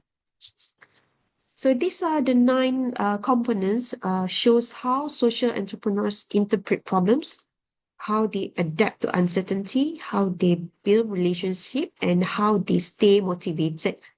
Some components are familiar, such as opportunity, self-competence, risk taker, right? Others are rooted within the food-based social entrepreneurs. But if you see that the highest we teach that we found from this interview, the first dimension is grit. I would say that that is really important as educator to embed this component to our students and also to our future entrepreneurs, okay, on being great.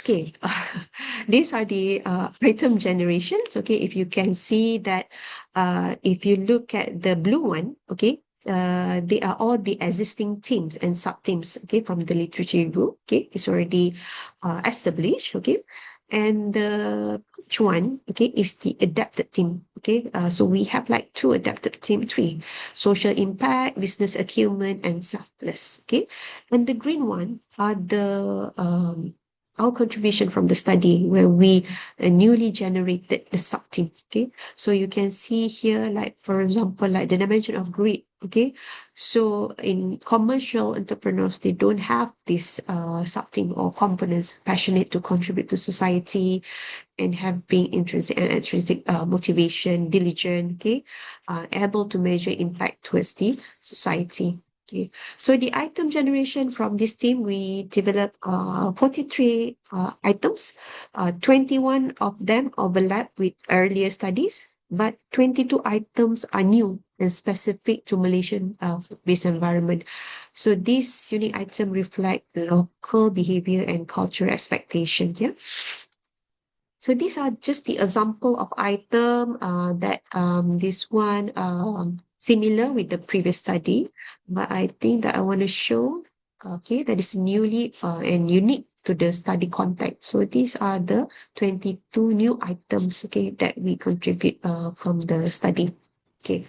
So why this matters to education and training? Okay, it matters because like mindset influence behavior more strongly than skills alone. Okay, if you want to support social entrepreneurs meaningfully, we need to understand their psychological orientation, right? So this model can help educators design more targeted programs, okay, especially to the young ones.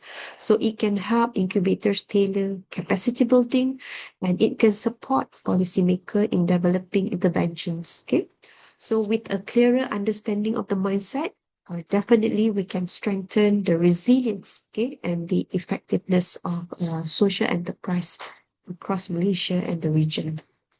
Okay, so this is the implications. Okay, to conclude, this study helped us understand something that is often invisible, okay, but very powerful.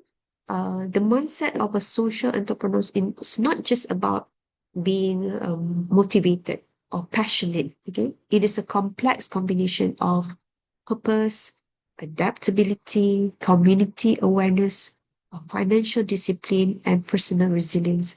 So, by generating these mindset items, we now have a structured way to capture what drives food-based social entrepreneurs in Malaysia. Okay. Before I end, I want to say this, that social entrepreneurs carry a very special kind of courage. Okay?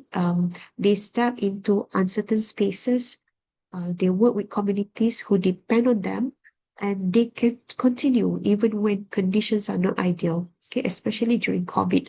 So their mindset is the force that keeps them moving. So my hope is that this research contributes to wider conversation about how we can support them better, whether through education, capacity building, policy, and understanding mindset, help us design intervention that are more human and meaningful. Thank you once again for spending this time with me. I appreciate the opportunity to share our findings, and I look forward to the discussion and connection that will continue after this session. Terima kasih and have a wonderful conference ahead. Okay, thank you so much, Dr. Fatima. Okay. You have a comprehensive and enlightened presentation. Yeah. Okay. I think we have to discuss together with the participant right now because this is a time to have a Q&A session. Yeah. Now we open the floor for Q&A session. And if you have any question for our first three speakers, Professor Jun, Dr. Rudolph, and Dr. Siti Fatima, please raise your hand and drop your question on the chat box, please. Okay, this is from Maria Mactildis, ya. Maria Mactildis Surakaroko to Dr. Jun. Okay, oh, you wanna. Okay, thank you. The question is, why is cross-cultural collaboration, for example, combining Thai dance and folk music with Korean crane dance movement, relevant to art education in the Asian context? Okay, Professor Jude, Yeah. you, Thank you. okay. Yeah, thank you for the question. Yes. The crane is very important bird, and especially for conserving eco environmental, like wetland conservation. And so also the crane has very long history and culture related symbols in Asia, especially Far East Asia. So I'm trying to link uh, that part from the modern perspectives. And there are also many opportunities for us to, learn and practice different genres. So, especially these days, the AI technology is also another major aspect. So we are trying to combine different genres and different pieces of mental and body activities through the local eco-environmental stories. That's our kind of a challenge, and it would be very good for Asian, people like students and also local artists. That might be very good things to do. Yes. Okay, thank you, Professor Jun. Probably it already answered the question from Maria Mactildis. Hello, Maria. Is it enough response from Professor Jun? Okay, I think it's enough. Thank you, Hello. Dokter. Okay, thank you, Maria. Okay, well, the next question, please. You may drop your question on the chat box or you can raise your hand. Oh, this one from to Dr. Siti. Were the item generated for entrepreneurial mindset undergone validation? If yes, can you share the methods or strategies you have used? Thank you. Yes, okay. All the items, or even before we do the data collections, and then during the analysis, we have gone through what we call like in qualitative as trustworthiness.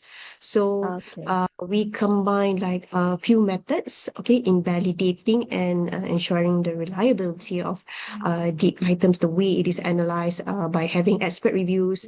And we also conducted the intercoder agreements, okay. So those are the methods that we use to ensure that it is not derived from our own perceptions, okay, but it must be validated by the agency and also the academics from the university. Okay. Thank you, Dr. Siti Fatima. Okay. Okay, someone raised his hand. Johan Bosco. Okay, please. So I have two questions for Dr. Fatima. Okay, my question is why is the entrepreneurial mindset crucial for the sustainability of Malaysian food-based social enterprises? And the second question is how can digitalization and food technology innovation be incorporated into entrepreneurial mindset measurement? Thank you, Ma'am. Okay, for the first question is that we understand that nowadays, like the younger generations, they have like a different character and different mindset in supporting business, right? So some would prefer, okay, to buy things from the company that taking care of the environment. Okay, so and another thing is that we are tackling food security and agriculture, okay, through the sustainable development goals, for example, like SDG 12, right? So it is really important for us to ensure that we can mold the young generations to have this mindset.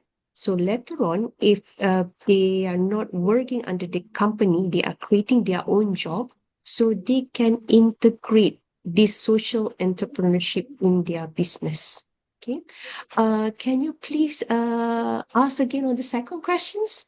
I couldn't really capture what your questions on the second one. Okay, my second question is how can digitalization and food technology innovation be incorporated into entrepreneurial mindset measurement? Oh, okay, technology.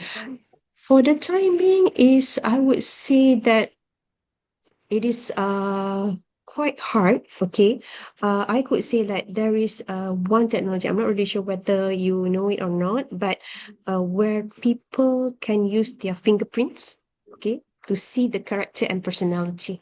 Okay, and perhaps one day with the AI, big data, all the data analytics, okay, we can also do the same thing, okay, to integrate on how we can assess their mindset. Because, like, I would say that sometimes when we assess mindset, it is more on the self-perceptions. Okay.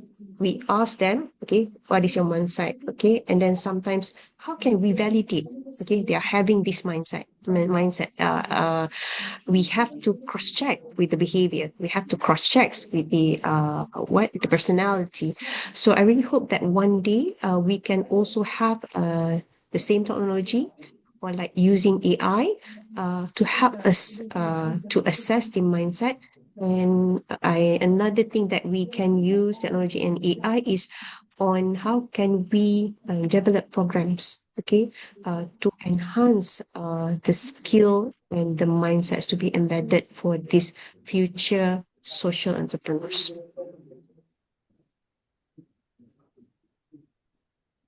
Okay. Am I answering your question?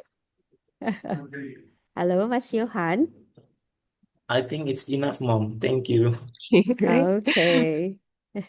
That's wonderful enlightenment response from Dr. Siti Fatima, and also a great question from Mas Johan Bosco.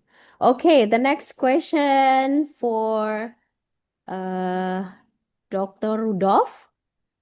What role does digital technology such as AI, automation, and online learning platform play in enhancing or transforming students' entrepreneurial competencies?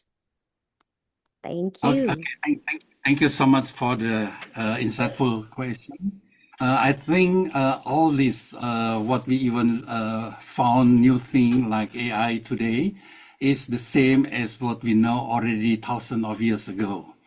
Anything, tools or whatever we found can be used for both sides, for something negative or for something positive, something taking to do the extractive or regenerative.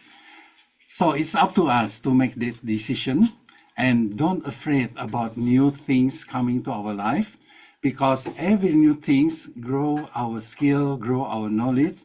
What we need to do is to balance, to grow together and make it happen. Don't afraid. A lot of people say, hey, IT can control you. It's up to us if we follow the concept of extractive. Of course, the optimization or the best optimization is computer. So you will be replaced by robot. But don't forget, you have soul. Robot do not have. That is your power. Use it. So I hope this answered the question. Thank you. Okay, thank you, Dr. Rudolph. I have the answer from Dr. Rudolph. already answered the question from Afroga Putra. Yeah. Okay. The next question from Berta Melin to Dr. Jun, Professor Jun, sorry. What were the main challenges in implementing integrated art education within formal school settings, particularly related to time management and curriculum constraint? Please, Professor Jun. Yes, that's a very important question. And when we initiated the project, it was very difficult for us to, select a school and then try to communicate with the principal and also teachers. And that was very important beginning stage. And so it took time for us to search for the relevant schools, and then once we select one, we continued talking with the teachers and then arranging class times and then find out good time slot, etc. Because the teachers had their own teaching duties and schedules, right? So we have to adjust many things. So the communication was very important.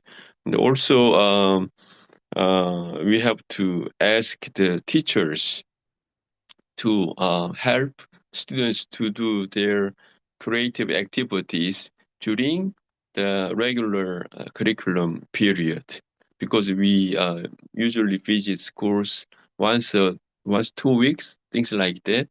Yeah, so the working with school teachers was very important and crucial. Yeah, thank you. Okay, thank you, Professor Jun. Okay, someone raised her hand. Please, Margia. Hello. Hello, Miss. Thank Okay. you. Okay.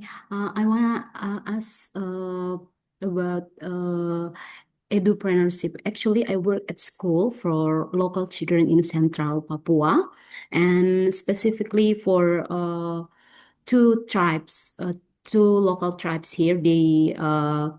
At our school, we provide a edupreneurship program for elementary student, and thankfully, they earn money from this program, and specifically they manage hydroponic business. But something I want to ask is how can we maintain their mindset, because they still at elementary school. I mean, they elementary student, but how we can maintain their mindset about entrepreneur, about how to be a skillful entrepreneurship in the future, because sometimes they only think that we follow this program because we want earn money and money and money. But I think we also have find a way to how to maintain their mindset for the future. I mean, when they graduate from our school, it still become their skill. Maybe that's all. Thank you, ma'am. Okay, so I was assuming that the question for the three speakers. Am I right? Okay, so will be answered one by one start from Dr. Siti, probably. Right. Thank you so much for the Okay. questions. Okay. When we're talking about like mindsets, we do have two types of mindset. One is a fixed mindset. So a fixed mindset assume that talents and abilities are set. Another one is a growth mindset. So growth mindset believes that this mindset can be developed, right? The growth mindset can be changed, and much of this occurs through developing a greater awareness of an individual current mindset while taking steps to start thinking and reacting in new ways. So for us, I would say that as educators, the young generations, they always ask, what's in it for me? They want win-win situation. So that is our responsibility to help them to develop and to infuse what is the importance of being these social entrepreneurs into their growth mindset. Okay, thank you, Dr. Siti Fatima. And then the response for Dr. Rudolph, please. Okay, thank you so much for the insightful question again. I think the very important thing is to maintain the mindset as you asked regarding, you do something and they can keep the idea. Mindset can only be there if it's real. It's not just theory. Mindset is something that if you grow fruit, grow vegetables, you can see something is growing even though you are not tending on that activity. After you do the first one, then the rest is done by the nature. That mindset can have to be experienced. And if they're thinking about money, money, money, then tell them that the reason we get fish, we can eat fish because of the umpan that we give to the fish. Okay, money is something that they use to control us. So that's the reason why we are looking always for money, and we forget that the risk of the money. But if we follow the nature, see around us, grow something together, we cannot force the tree to grow very fast. It takes time, but we know it is a cycle. It will come. It will happen. So that is the mindset that we need to grow in us. Another mindset that I think is very important is the language. In Papua, we are also very active thinking about how we can capture all the languages in Papua, all the knowledge in local wisdom, the knowledge in a local tribe. That is the knowledge that the science do not have. This is what lack of the science. The science is growing, and one day they destroy themselves. Today, they need just to press one button to destroy the world. And we need to prevent that. And who can prevent that? The local tribe, the people, the life. And that is what we have to maintain the mindset in that way. Do not pollute their mindset, following the money, and show them what happened with that money. How we catch the bird is by giving them something. The bird will come, and then we have ayam goreng later on. Okay, so thank you so much. Thank you, sir. Thank you so much. Thank you, Dr. Rudolph. And now we want to have a response from Professor Jun. Please, Professor Jun. Yeah, very important question, and I would say that yeah, there must be one key person, I think, and whoever he or she is, there should be thriving force and energy, yeah, and then the project will be launched and then keep moving. So I think the mindset, yeah, if there is one good person, key person, and then it can go through forward. Yeah, I would say that. Thank you. Thank you, sir. Okay. Thank you so much, Professor Jun, Dr. Rudolph, and Dr. Siti Fatima, and all the questions. Actually, there are some questions in the chat box, but then unfortunately, the time is limited. So this is the final of the first panel session. Thank you for all the participants for your great question and also the insightful response from Dr. Rudolph, Dr. Siti Fatima, and also Professor Jun. And in our first panel session, it's a very enlightening Q&A session as well. Yeah. So we jump to the next agenda. To appreciate our great speakers, thoughtful presentation, and also discussion, we would like to present a certificate of recognition to all of them.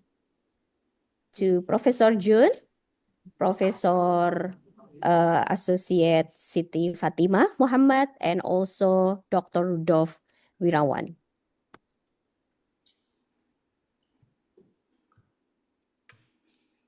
Thank you.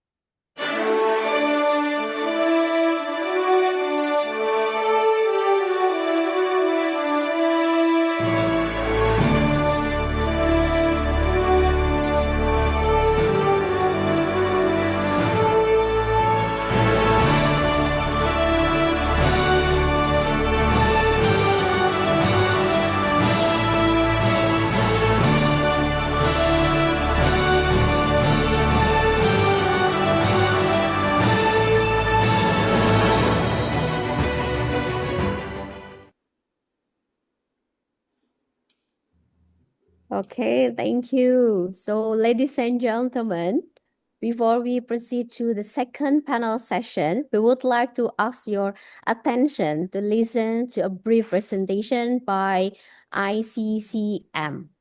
For the information, ICCCM is the International Cultural Communication Center Malaysia, focuses on fostering intercultural dialogue, facilitating cross-cultural partnership, and providing a platform for artistic and intellectual engagement between different nations and communities. Please welcome Ivan Habibillah, Business Development Executive, ICCCM. The board is yours, please.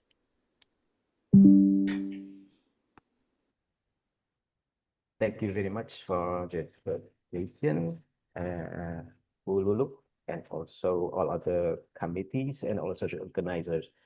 Well, I think we had a great discussion this morning, and I also feel such a great honor to join this event. And as you mentioned, Bululu, thank you for the introduction of the ICCM. So mostly ICCM stands for International Cultural Communication Center.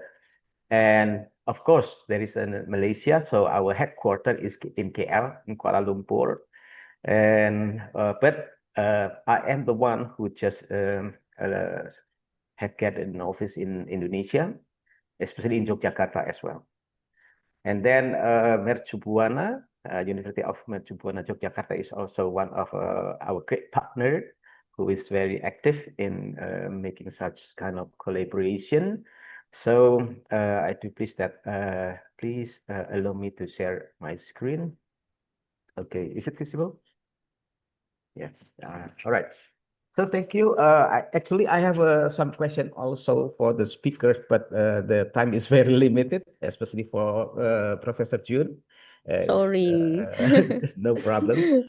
I know that. As you know, Professor Jun, last month I also facilitated the China institution, especially from Hebei Art College and also from Wuhan. To collaborate with with two different universities in Indonesia as well. So let me also explain more regarding our role, including Prof. Rudolf. Prof. Rudolf is also one of my close partner, including to this agenda. So thank you, Prof, for joining this agenda with Mercu Buana Yogyakarta. All right. Well, International Cultural Communication Center Malaysia, actually, yeah, maybe this is our background. So since 2009, we try to explore on the facilitating the internationalization of the education. As I mentioned to you, UPM also one of our great partner, of course. In Malaysia, in Kuala Lumpur, we are located in Damansara. Please, so anyone happen to visit Malaysia, just contacted me. Then you can also have a discussion in our office in KL. And then we have also some offices in other countries, Cambodia, Uzbekistan, Africa, Belgium. And we currently are having 250 partners from Indonesia. And then mostly we are having our most of our biggest partner from university is in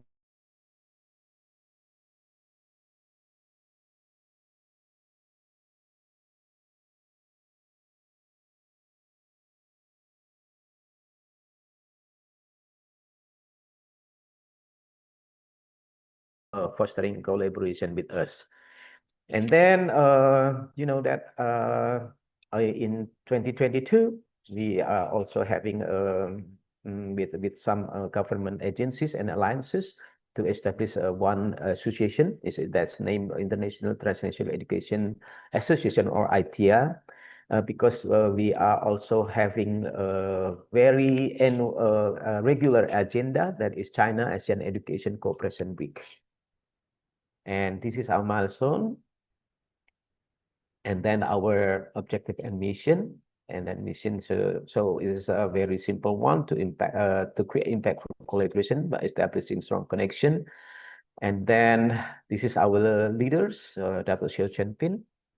He currently is in Malaysia. And then this is our chairman, Ms. Nisi Pai, who he is still in China. And this is our managing director, Ms. Lo Hui, and also in Malaysia.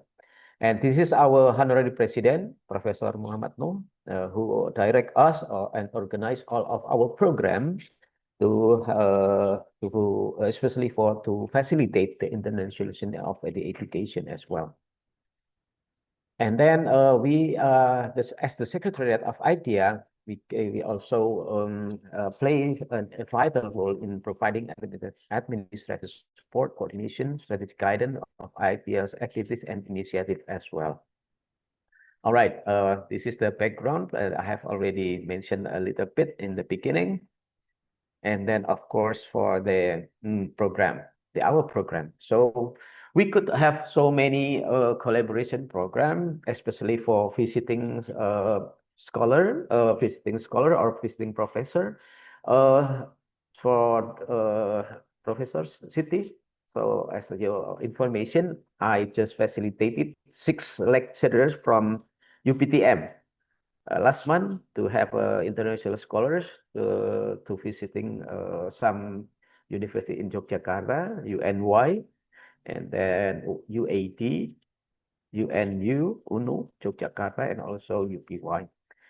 And we have also facilitating some advocacy transitional education standard by doing curriculum development. Mostly we are working with the ministry level, and then we have also professional development program and training. So we also organize some workshop, symposium, conference, and also we get also scholarship. So for like Miss Margie from Papua, if I'm not mistaken, if you do need some scholarship opportunities, you can also contact me, as we are having so many opportunities for scholarship, either from starting from diploma, bachelor, and also master, and also doctoral degree. So after this, maybe I will share the contact. So anyone who need so many collaboration, that please join with us as well, because we also non-profit organization. And then we also having some collaborative academic partnership, like a transnational education partnership, or some people say dual degree or something. And then we have also partnership visit.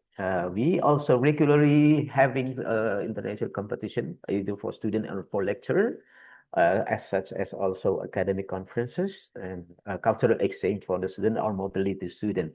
We have also ITIA visiting scholar, as I mentioned, and also ITIA job. ITIA job is mostly connecting the education institution to have industrial linkage. So, you know, the output of study or in higher education mostly try to get a job. So we are actively having some kind of career network and also career workshop. And we are inviting some Chinese enterprises, especially the human resource department, to share the ideas and also do some recruitment as well. And then, yeah, this is our collaborative partners from ICCM. And then some of the logos being our partner, and MOA or MOU signing agreement partners. So we have also so many partners from Africa, Europe, and also Middle East. And this is our collaborative meetings. All right. And also we also having a very close collaboration with the embassy. Okay, this one for the program, and mostly we divide it into six, as I mentioned to you, because my time is not quite long, so I think I have to be quick. And we have joint development, as I mentioned, we are working with the ministry level, especially with Ministry of Education, and then advocacy. All right, we are having some project with Gambia and also Sierra Leone. We working with Pakistan and also Timor-Leste as well. And we LLDT. We got also so many collaboration with some LLDT, especially in Indonesia. We have also professional development, especially we are divided into international teachers training, capacity building program, and also benchmarking coordination.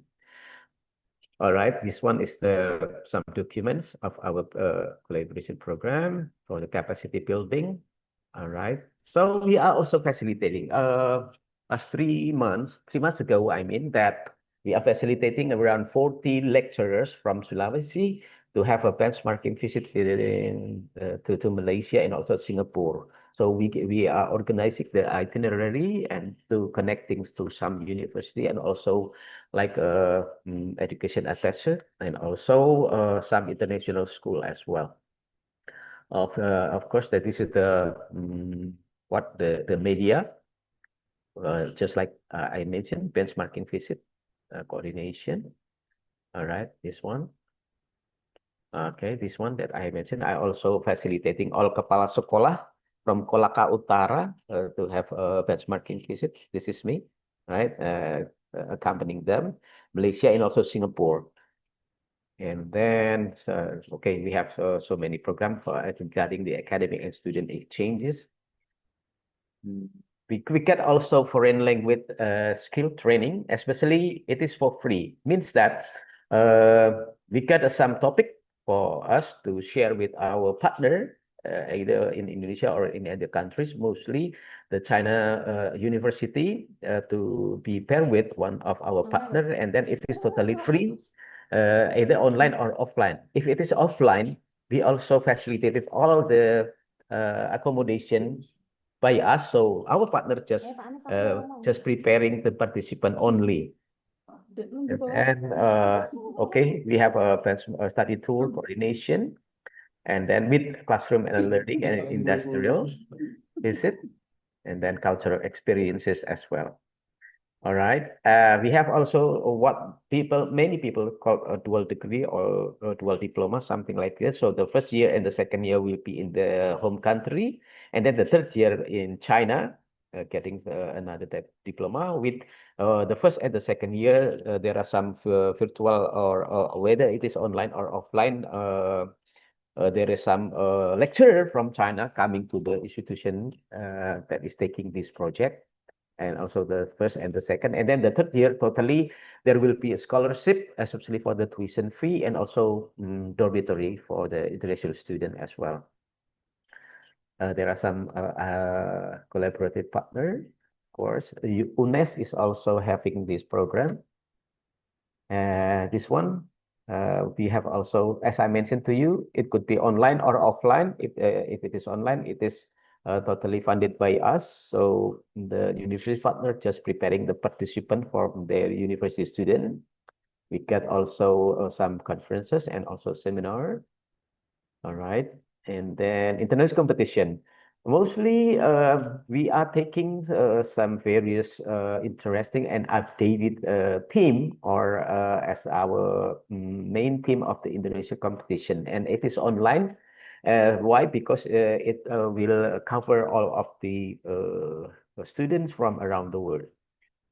Okay, so this is a kind of Indonesian competition. So the awarding ceremony also, the winner will be invited to China, especially to get some award there, and it is also totally funded by us. And this is research and publication support. We are having our journal, that is ICM Journal of Sciences and Humanities. Maybe if you are interested to publish the article, you can also contact me as well. This is the visiting scholars. And then, yep, global education, study in China mostly we are having so many high school graduates who apply the scholarship in China, and there are so many partner in China especially, and there is scholarship from China, as I mentioned to you. Yes, we are having scholarship opportunities, and then friendship college means that people simplify the term with a dual degree or dual diploma. All right. And all right, this is the last. We are also helping for other university to get some equipment from China with of course, the lowest prices, as we are having direct connection with all the China's enterprises. All right, something like that. Okay, this is our vision for the future, and then I will share maybe after all the details after this. To connect us is also very busy. All right, so time is very Okay. limited. I know that. I do thank you very much for this great occasion, and also all the committees. So I also give my respect to all the keynote speakers for today for the insightful perspective. Thank you very much. Okay, thank you so much, Mr. Ivan Habibillah. Yeah. Okay, so if you're interested, join ICCM program, please contact him directly. Okay, thank you so much. Okay, ladies and gentlemen, discussed guests and fellow participants, now we continue to the second panel session in which we have still two great speakers with us. Yeah, it is my pleasure to introduce our next speaker, Mr. Jeff Nino M. Tal, a dedicated business education professional and the current program chair for the Bachelor of Science in Entrepreneurship at Aklan State University in the Philippines. Mr. Jeff has nearly 14 years of experience in teaching, mentoring, and managing academic programs. He holds a master's in business administration and has completed the academic requirement for the doctor in business administration at San Beda University. His expertise include business planning, marketing, innovation management, digital sales, and strategic organizational development. He has also worked in the corporate sector, including with Deutsche Bank Knowledge Service and IBM DOS. He is actively involved in professional organizations such as INIDA, COMEPP, and GMAP, and has contributed to various workshops, entrepreneurship program, and community initiative. We are honored to have him with us today. Ladies and gentlemen, please join me in welcoming Mr. Jeff Nino Emtal. Good morning, Mr. Jeff. Hi, good morning, Lulu. Can you hear me clearly? How are you? Yeah, it's clear. It's very nice to see you. You may Yeah, have good 20 morning. Good minutes. morning, Okay. everyone. You have 20 minutes to present. The board is yours Oh, now. Thank you. okay. Can I share my screen now? Okay, please.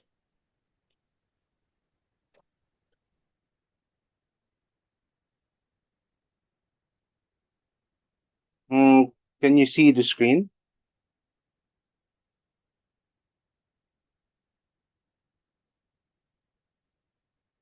Hello? Yes, we can see your screen. Okay. So, good morning, everyone, and to my other guest speakers and to other participants across Asia and the world, rather. Um, the talk has a theme of empowering entrepreneurship skills through education, culture, and technology. So, my agenda for today is in the next decade, 90 years of jobs will require entrepreneurial thinking. So, not just for starting a business, for solving problems, for adapting and creating new opportunities. With the world ever changing, or should I say accelerating faster because of technology and AI now, we all need to think creatively and act with initiative. That's why today's topic matter is about education, culture, and technology are the essential tools that will help us thrive in the near future. So the topics is why entrepreneurial thinking matters, how technology empowers today's entrepreneurs, how to build the entrepreneurial mind. Next is culture, values, and identity as a competitive advantage. And lastly, technology, the modern technology toolbox. So, in number one, why entrepreneurial thinking matters. So, today, companies are no longer just looking for employees who simply follow instructions. They want people who can actually creatively, think creatively, take initiative, and even sometimes solve problems. So, in many practical ways. So, this is why entrepreneurship is now seen as a mindset, not just about putting up a business, but about being open to ideas, spotting opportunities, and finding solutions. So, because of this, education needs to focus more on real life skills, like identifying opportunities around us, working on hands on projects, and developing new and better ways of doing things. Our culture also shapes how we think. And in the Philippines, our natural resilience, the sense of bayanihan, or should I say, collective unity, and creative spirit make us strongly suited for entrepreneurial thinking. So these trends show that both education and culture play big roles in building the mindset of people and help students thrive in today's world.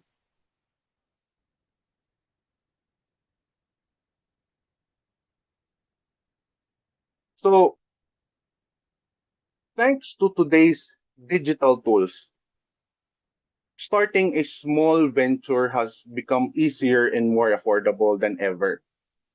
Platforms like Facebook Marketplace or even TikTok shops, our favorite Canva, and also some AI tools allow anyone, even students, to create products, promote their brand, and reach customers with little or actually with no startup cost.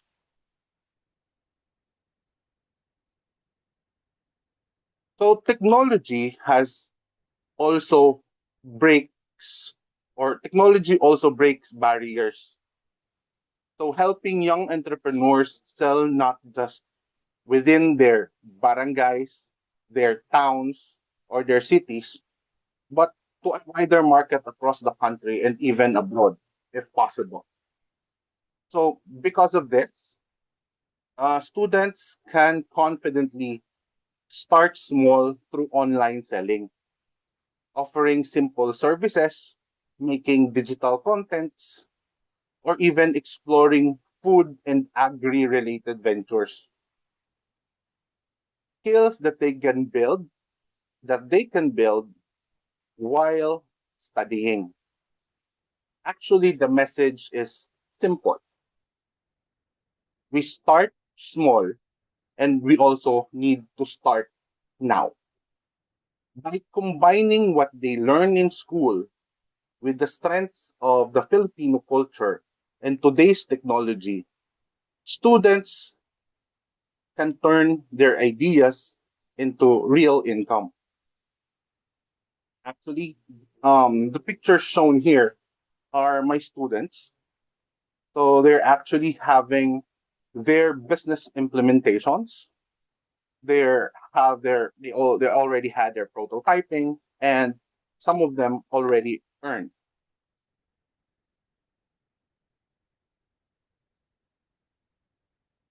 So schools actually play a major role in building the entrepreneurial mind. Because of this, where students first learn how to think and take initiatives. Entrepreneurship is not only about knowing how to start a business, it's about developing creativity, resilience, grit, and problem solving skills. The qualities that help young people face real challenges. Here is another set of my students who practiced crayfish farming. They they studied how to breed the crayfish. Also, they presented in a business speech or in a business contest how the crayfish or how crayfish farming will be feasible. So that's why education must go beyond theories and focus on experiential learning, where students learn by doing through mini ventures or prototypes. Another is having campus bazaars and pitching events. So programs like in Aklan State University's BS Entrepreneurship already support this hands-on learning, helping students turn ideas into real outputs.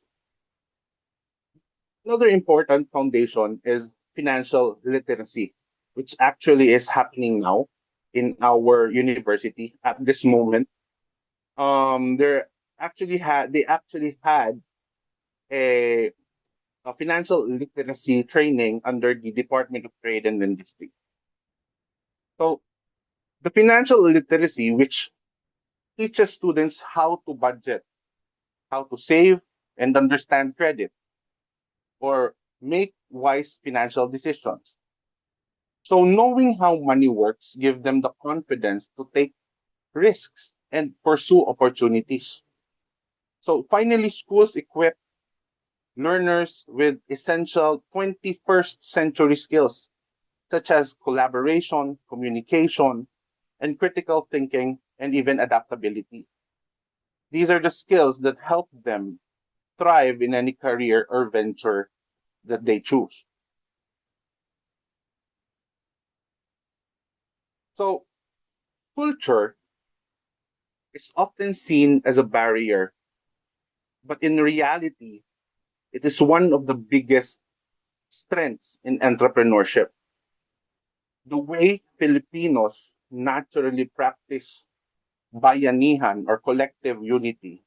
Another is that thing what we call diskarte or resourcefulness, and even pakikipagkapwa or humaneness shapes how we build relationships, how we solve problems, and serve customers. The qualities or these qualities are essential for successful ventures. Now, in Aklan, where our province in the Philippines is, our unique cultural identity is seen in weaving, is seen in crafts, also with local food products and tourism, can become powerful branding tools that set our businesses apart. So these traditions support community-based and inclusive entrepreneurship, where people grow together rather than alone. Culture also gives entrepreneurs the gift of storytelling. Today's customers don't just buy physical products, but they actually buy meaning, they buy identity and authenticity. Encouraging students to highlight their heritage, community roots, and personal stories make their ventures more relatable and memorable. Ultimately, embracing our culture helps shift the mindset from simply seeking employment here to create value and serving others, which is the part of true entrepreneurship. Now, technology also leveled the playing field, right? So, for aspiring entrepreneurs, making it possible for anyone to start a business at a minimal cost. Digital platforms like, again, Facebook Marketplace, TikTok Shop, Lazada, Shopee, and Grab, and others allow students to sell products or services without needing any physical store, opening doors to market beyond their local community. Now, AI. AI tools also made entrepreneurship more manageable. Our favorite, like Canva, like CapCut, and ChatGPT, help in marketing, while POS system and inventory apps streamline the operation.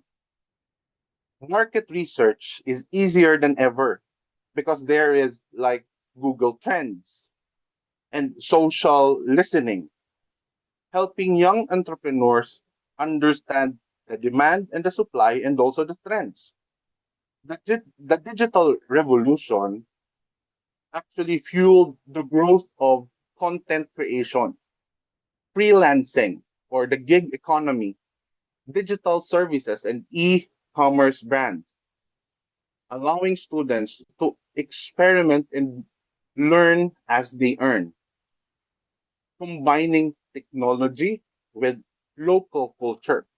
For example, TikTok videos showcasing local crafts, like, again, local crafts. They showcase also food or barangay stories. These give these gives venture authenticity and visibility, turning heritage into a competitive advantage.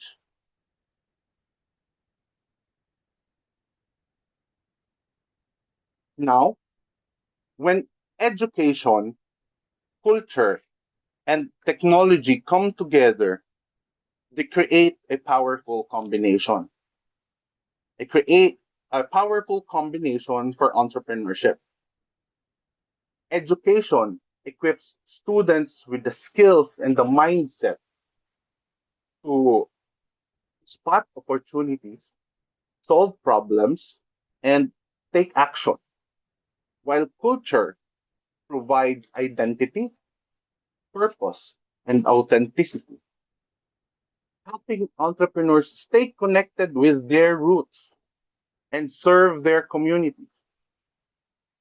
While technology, on the other hand, gives reach and opportunity, allowing even small ventures to connect with customers far beyond their local area.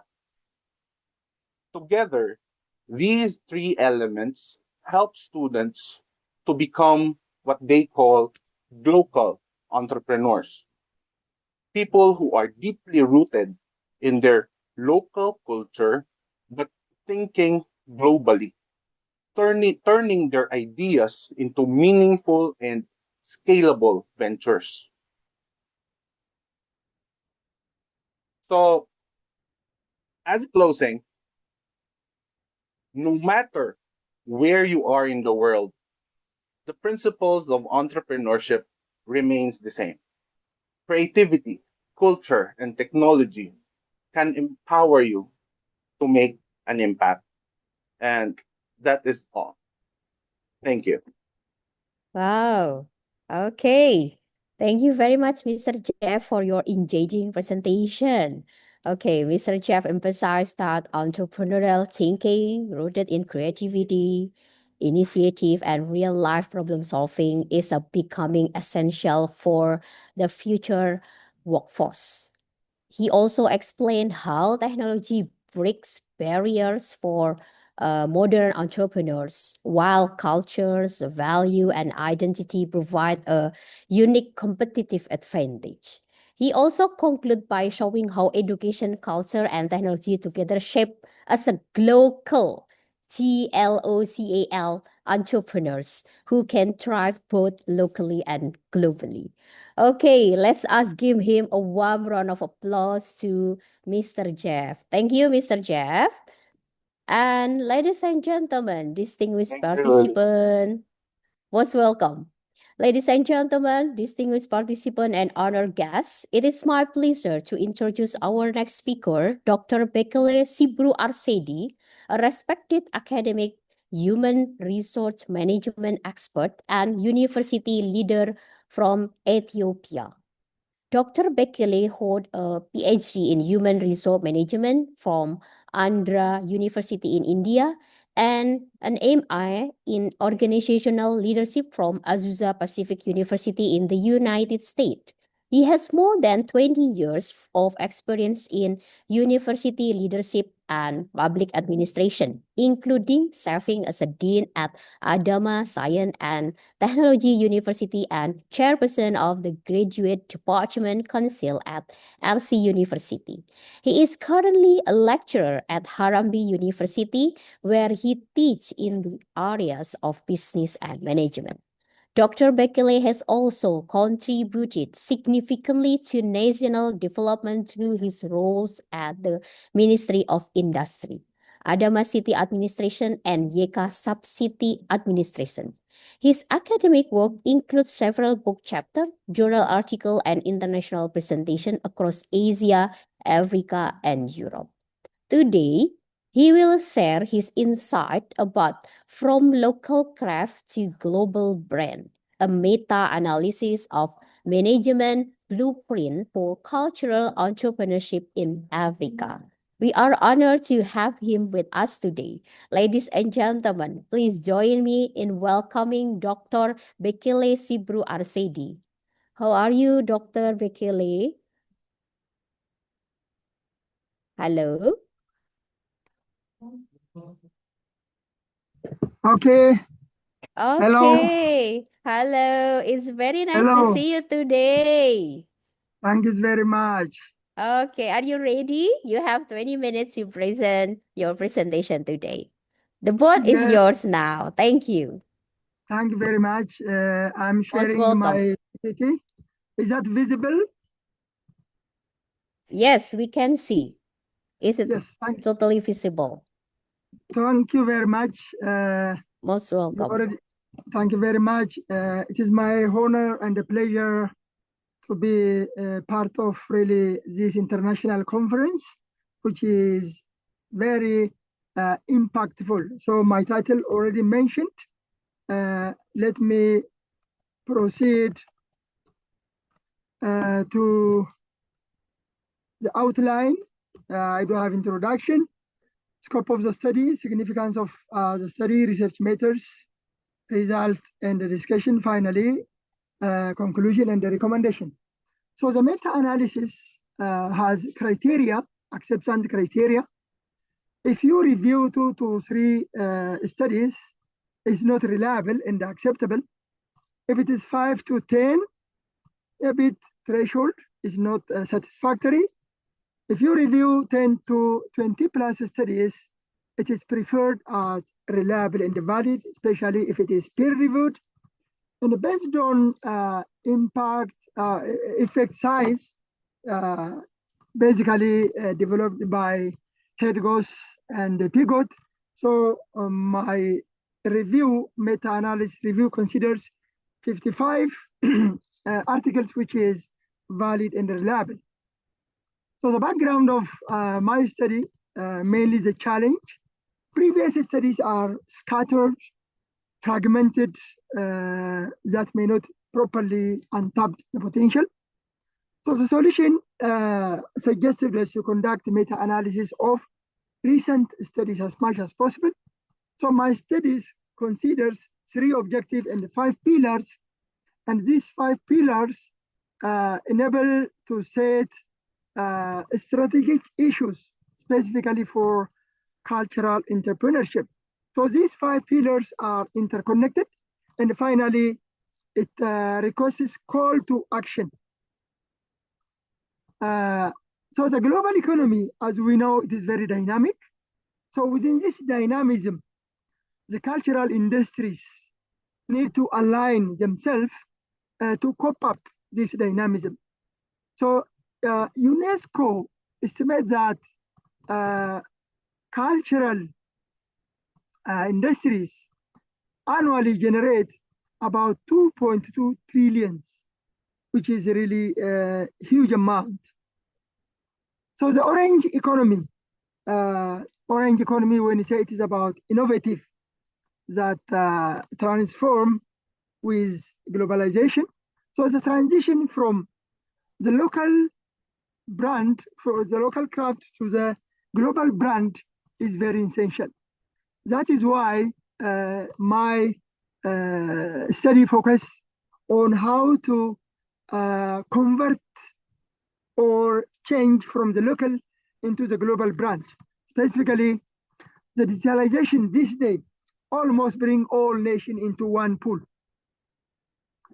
So despite the growing global demand, authentic African cultural products still remain informal and economically not as such sufficient.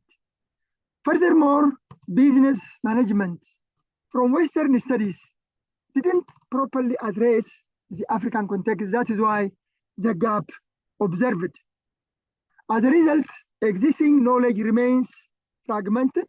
So it requires meta-analysis to call together and set or design strategic that fill the gap. So this meta-analysis enforce or address the gap by considering 55 previous recent studies for this African cultural entrepreneurship.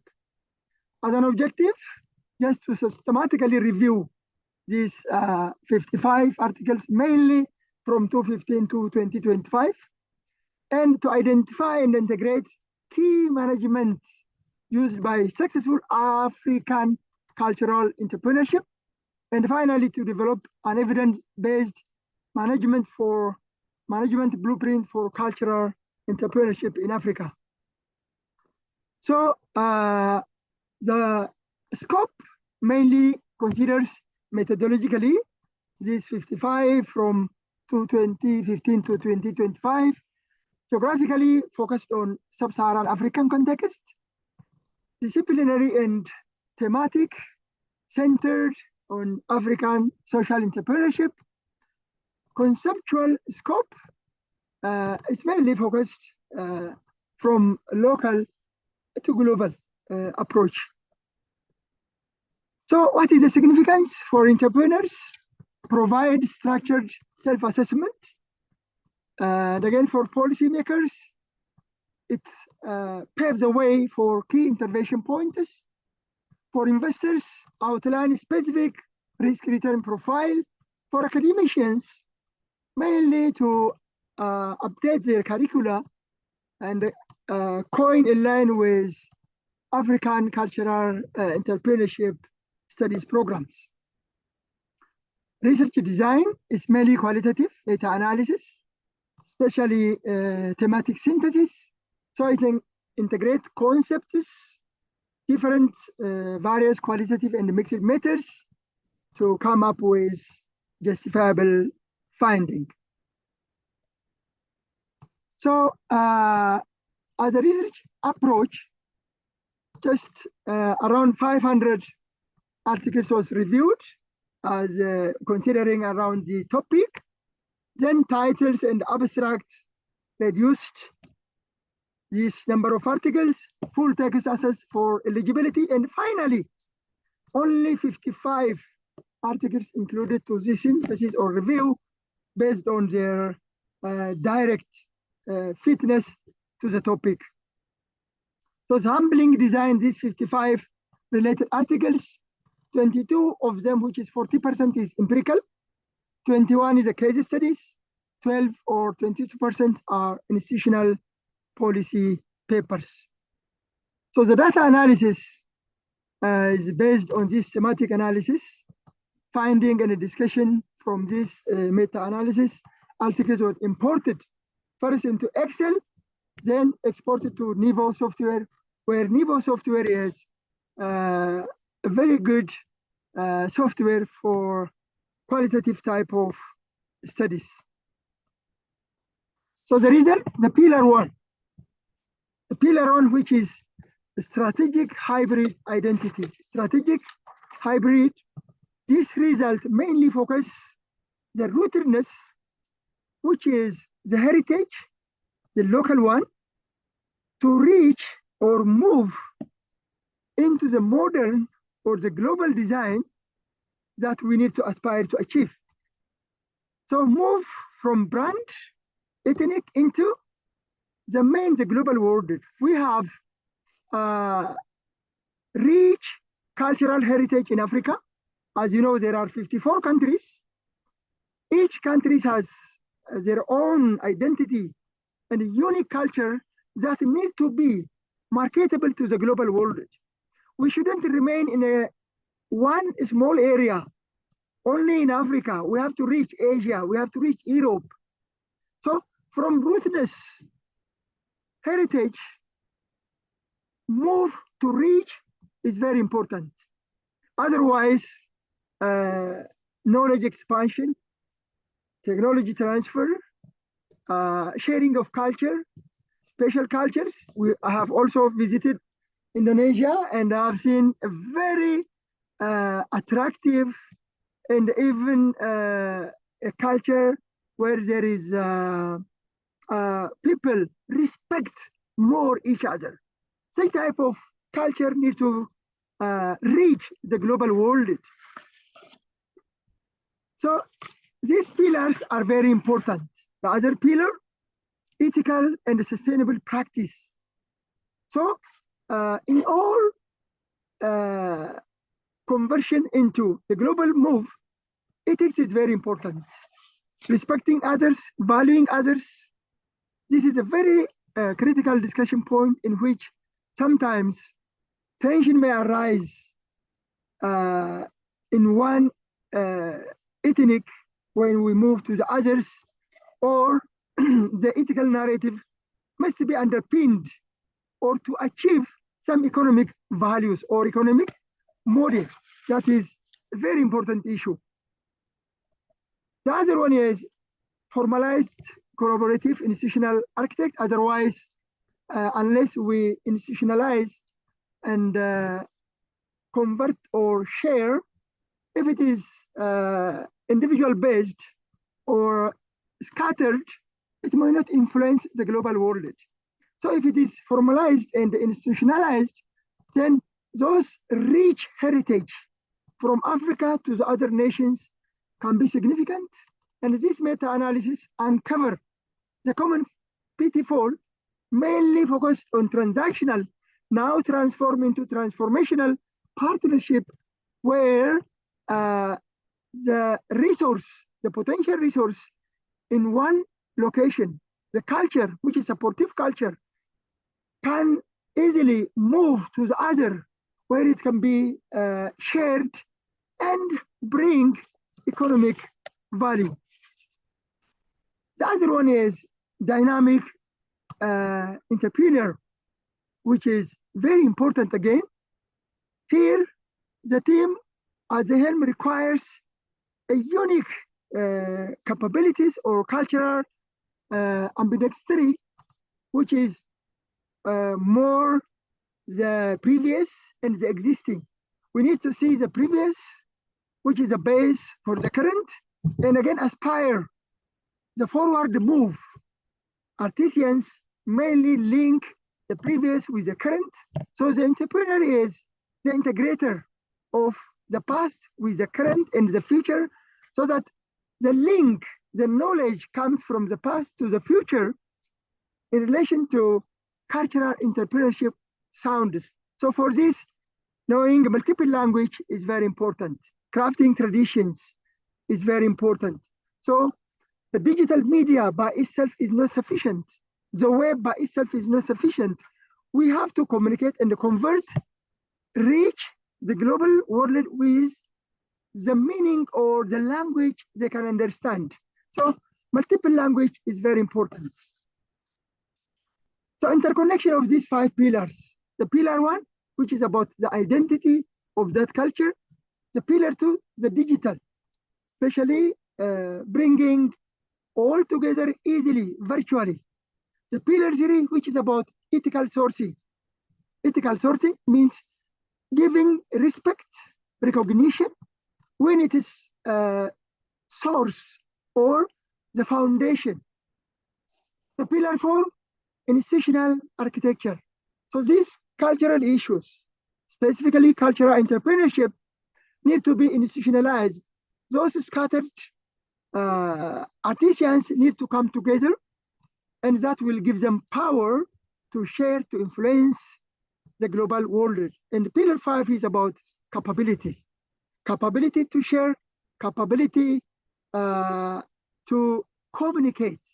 So the previous weakness that artisans shared in a scattered manner now need to come together and share for the global world in unity.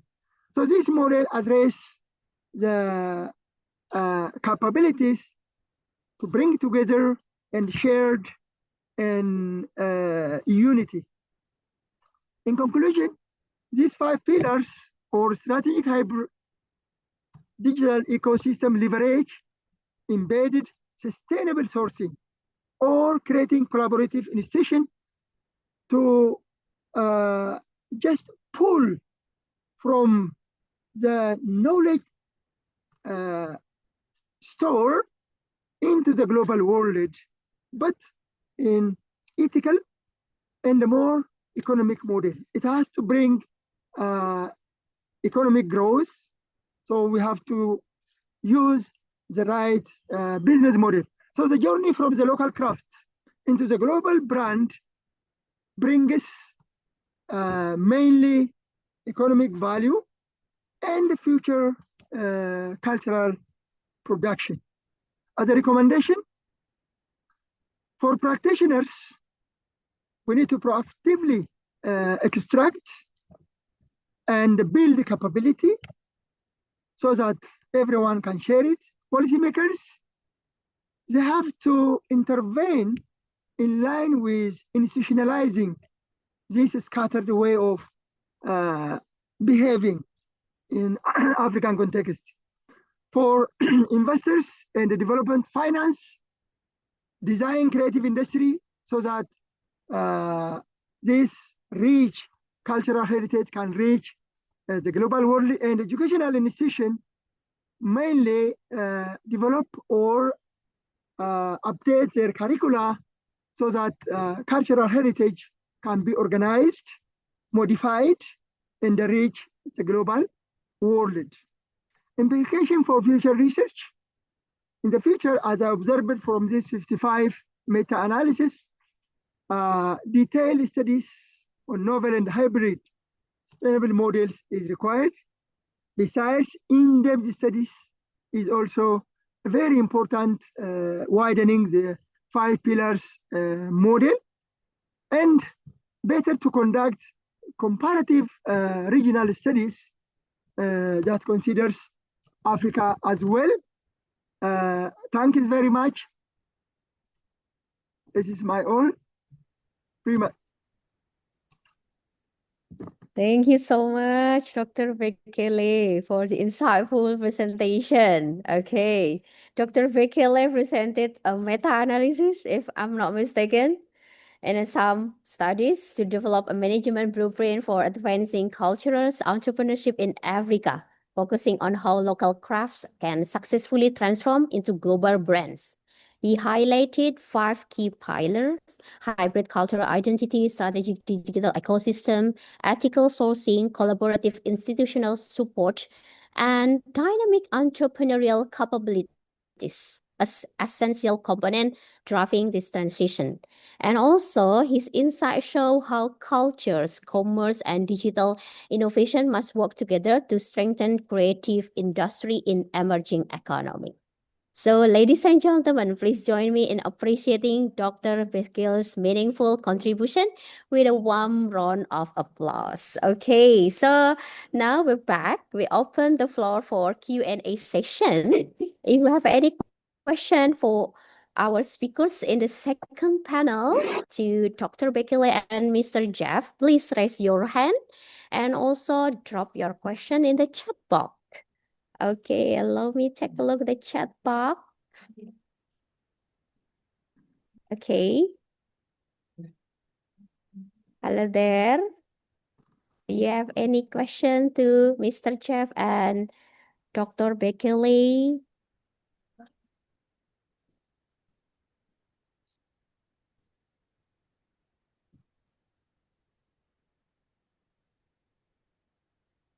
Okay, this one. From Salma Dia. Hello, I want to ask Mr. Jeff Nino.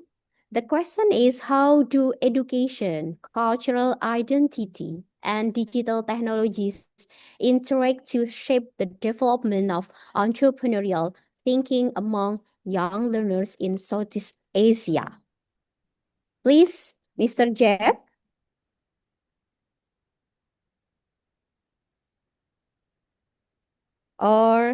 And the second question to Dr. Bekele, as an undergraduate student trying to understand cultural entrepreneurship, how can we practically apply the 5-pillar blueprint you presented to support local artisans who want to transition from small-scale craft production to a global market?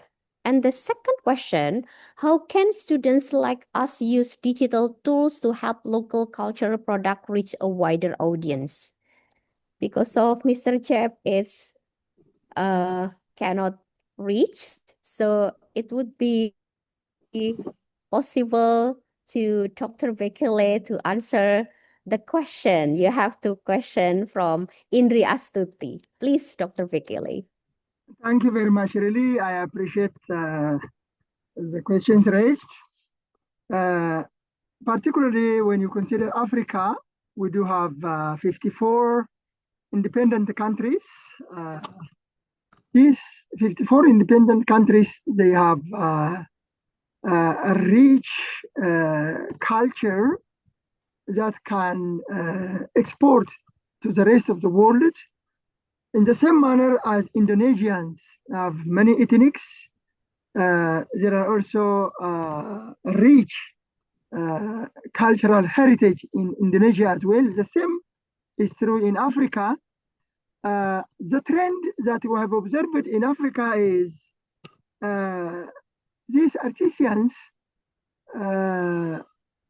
communicate or showcases in a very scattered manner or very fragmented manner that doesn't move or reach the wider global world.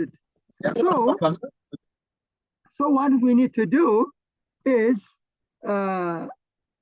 based on their similarity, there are different cultural heritages, so they have to institutionalize, they have to come together, because when they come together, it is power for them, it is potential for them, it is a great energy for them, and they can influence even the government. So the government can support, the government can take part in modifying and supporting in all the way. Having the website or connecting to some digital web by itself is not enough. So institutionalizing and bringing such money mind together, they can just increase their beauty, diversity within unity, and it attracts the global world, the Asians, the Europeans, the Americans. So the globe is ready to accept, as a result of globalization, digitalization, we can easily access anywhere, anytime. But it should be with more powerful approach. If the African united together and bring to the world something that address or reflect the culture of Africa, then it will be very attractive. My university, Harambee. Harambee means working together. Harambee, let us forget the past and work together. This is one special culture. In Africa, whenever there is conflict, if there is some type of conflict arise, then Harambee will work. Let us forget the past and move forward. Instead of fighting more, still there is a problem, but there are cultures that we need to sell for the rest of the world that modify or encourage or propagate peace, love. So once we institutionalize, we can influence the government, and then we can reach the global wider market of the world. Terima kasih. Okay, most welcome, Dr. Bekele. Okay, a wonderful response from Dr. Bekele. I think this is already answered the question from Indri Astuti. And the next question to Dr. Jeff. Are you ready to answer the question from Yeah, sorry. Salmadia? Okay, please. Yeah, I came from the comfort room. So the question is, how do education, culture, identity, and digital technology interact to shape development of entrepreneurial thinking among young learners in Southeast Asia? Across Southeast Asia, um, uh, maybe schools and universities can also increase their teaching and problem solving, also in teaching and financial literacy, innovation in relation to technology, and make make problem based learning. I think these kind of programs, I don't know if the schools are already making it. These programs give young people the knowledge, I guess, and also the confidence and the structure needed to identify opportunities and as well as to launch future ventures.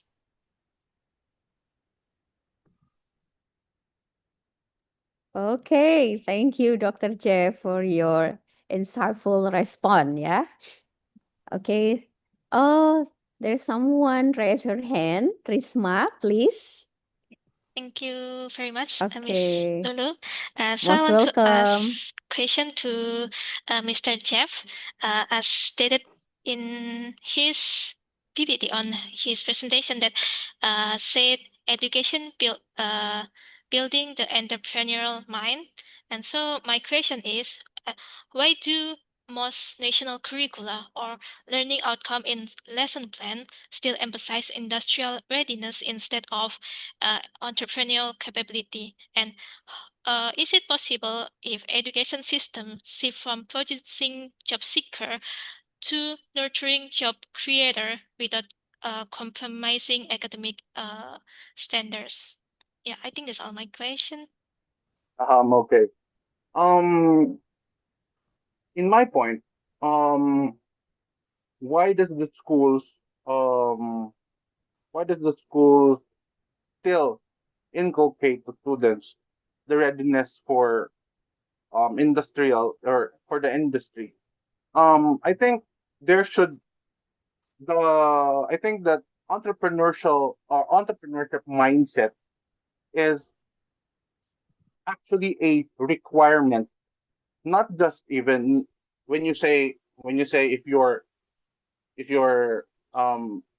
having entrepreneurship subjects, that doesn't really require you to become an entrepreneur, but it actually makes you or keeps you ready on even if you are going to the industry or if you're going to pursue business. Because having this kind of mindset actually teaches you to have the skills on taking initiatives and actually solving problems in a practical manner or in a practical way. So that is why having an entrepreneur mind or entrepreneurial mind is an essential, even if you decide to pursue the industry. Okay, thank you, Mr. Jeff, for your thoughtful response. And thank you as well to Mbak Risma for your great question. And the next one, the other raised hand, Mbak Wardatul, please. Could you please unmute your Zoom? Halo, Mbak Wardatul Jannah. Okay, thank you. Halo, Mbak Wardatul. Are you there? Do you want to ask the question to the speakers? Okay. We still have 3 minutes left. If you still have any question for the speakers, please do not hesitate to chat at the chat box or just raise your hand.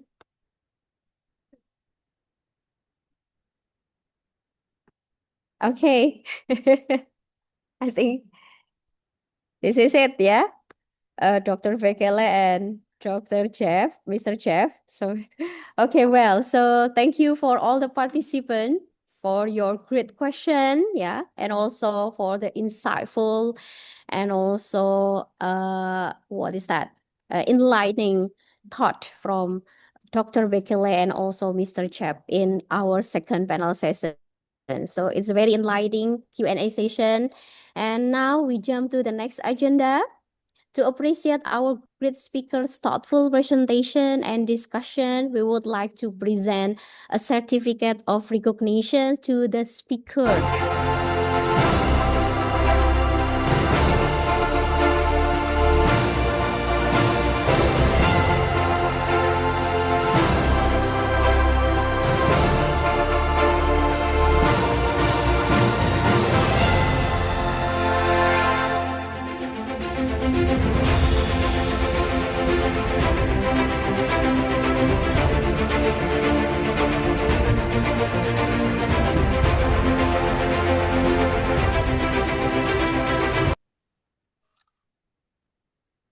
Okay. Okay, ladies and gentlemen, we have now reached the end of our second panel session. Thank you for your attentive participation. Thank you for your attentive participation, insightful question, and warm engagement throughout the program. Apologies all of my mistake as well. I will now return the session to our Master of Ceremony. Thank you. See you next time. Bye-bye.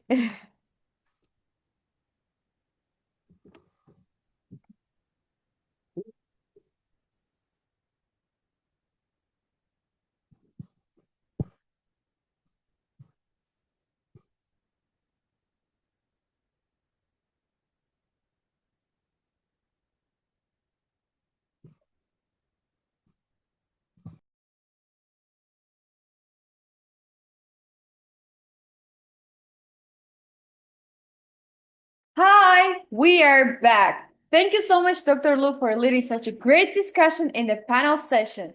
Now, we have come to the moment we've all been waiting for, the winner announcement of the International Student Competition. Okay, the winner of this year's competition is... What? First class. Okay.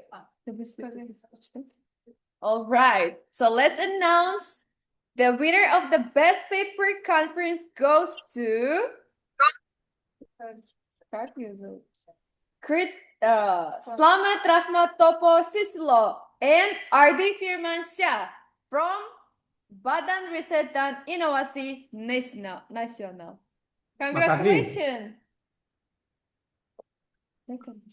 Okay, second goes to Faizatul Hikmah from the Universitas Hayamuruk, Perbanas.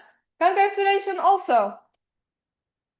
The third goes to Novia Adeyanti, Putri Takwa Prasetyaningrum, Siti Fatima, Miftahul Nurul Aziza, Ahmad Rifai, Andre Saputra Girsang from Universitas Mercubuana, Yogyakarta.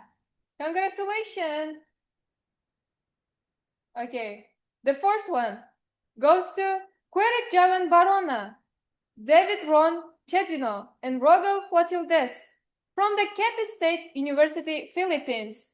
Congratulations! And the fifth one goes to Sifa Nur Hanifa, Palasara Brahmani Laras from Universitas Mercubuana, Yogyakarta. Congratulations to all winners!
Okay, the winner of this year's competition is, for the poster competition awards, let us announce.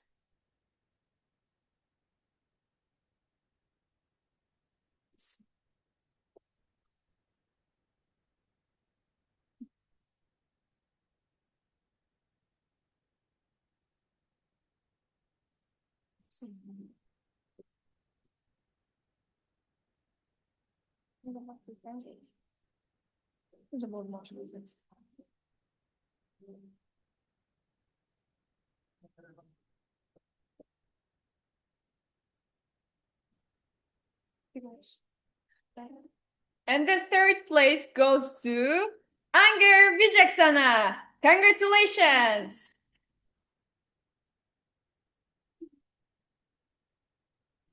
The second place goes to Imade Yoko Vista Yoga. Congratulations!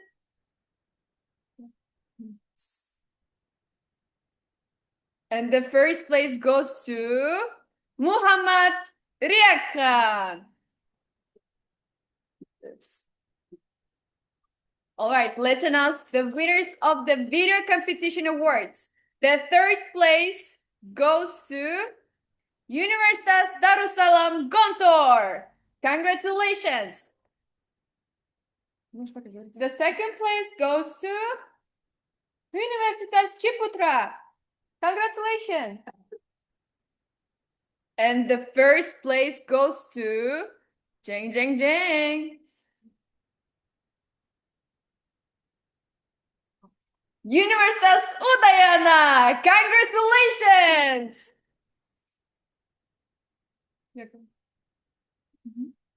Okay, now we came to the debate competition awards for college.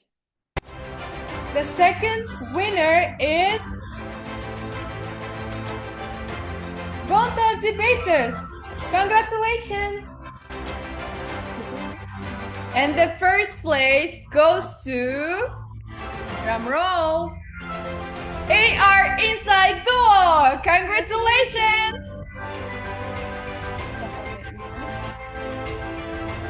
All right, the next winners of the debate competition awards for high school. The second place goes to Gontor Markazi 1. Woo! Congratulations!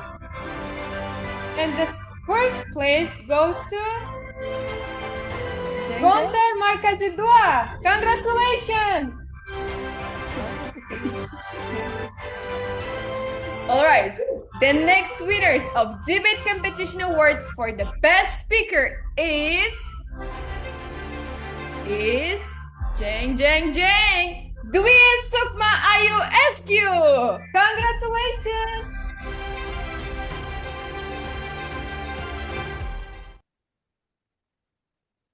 All right. Ladies and gentlemen, the next agenda is a parallel session. This session will start after break time at 1 p.m. at Western Indonesian time. The presenters will enter the breakout room assisted by the committee. In each room, there will be a moderator who will guide the parallel session conduct. Please note the distribution of the breakout room on the program book. Dear attendees, as we come to the end of today's program, we would like to take a moment to extend our deepest gratitude. On behalf of the entire committee, we thank you for your participation, your energy, and your valuable contribution throughout the conference.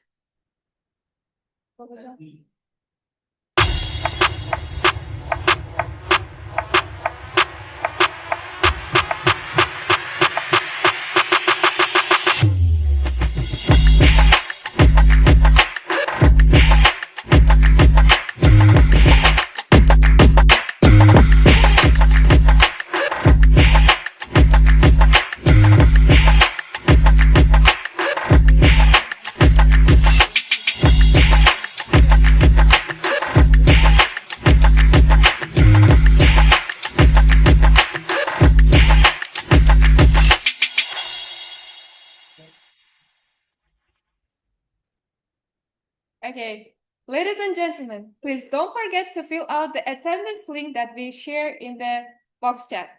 Thank you. We hope today's session have brought meaningful insights, sparked new ideas, and inspired future collaborations. May this event continue to bring benefits to all of us. And we truly look forward to seeing you again at our next gathering. All right, before we officially close, let us leave you with a little rhyme to keep the mood light. Ikan, You. Getar.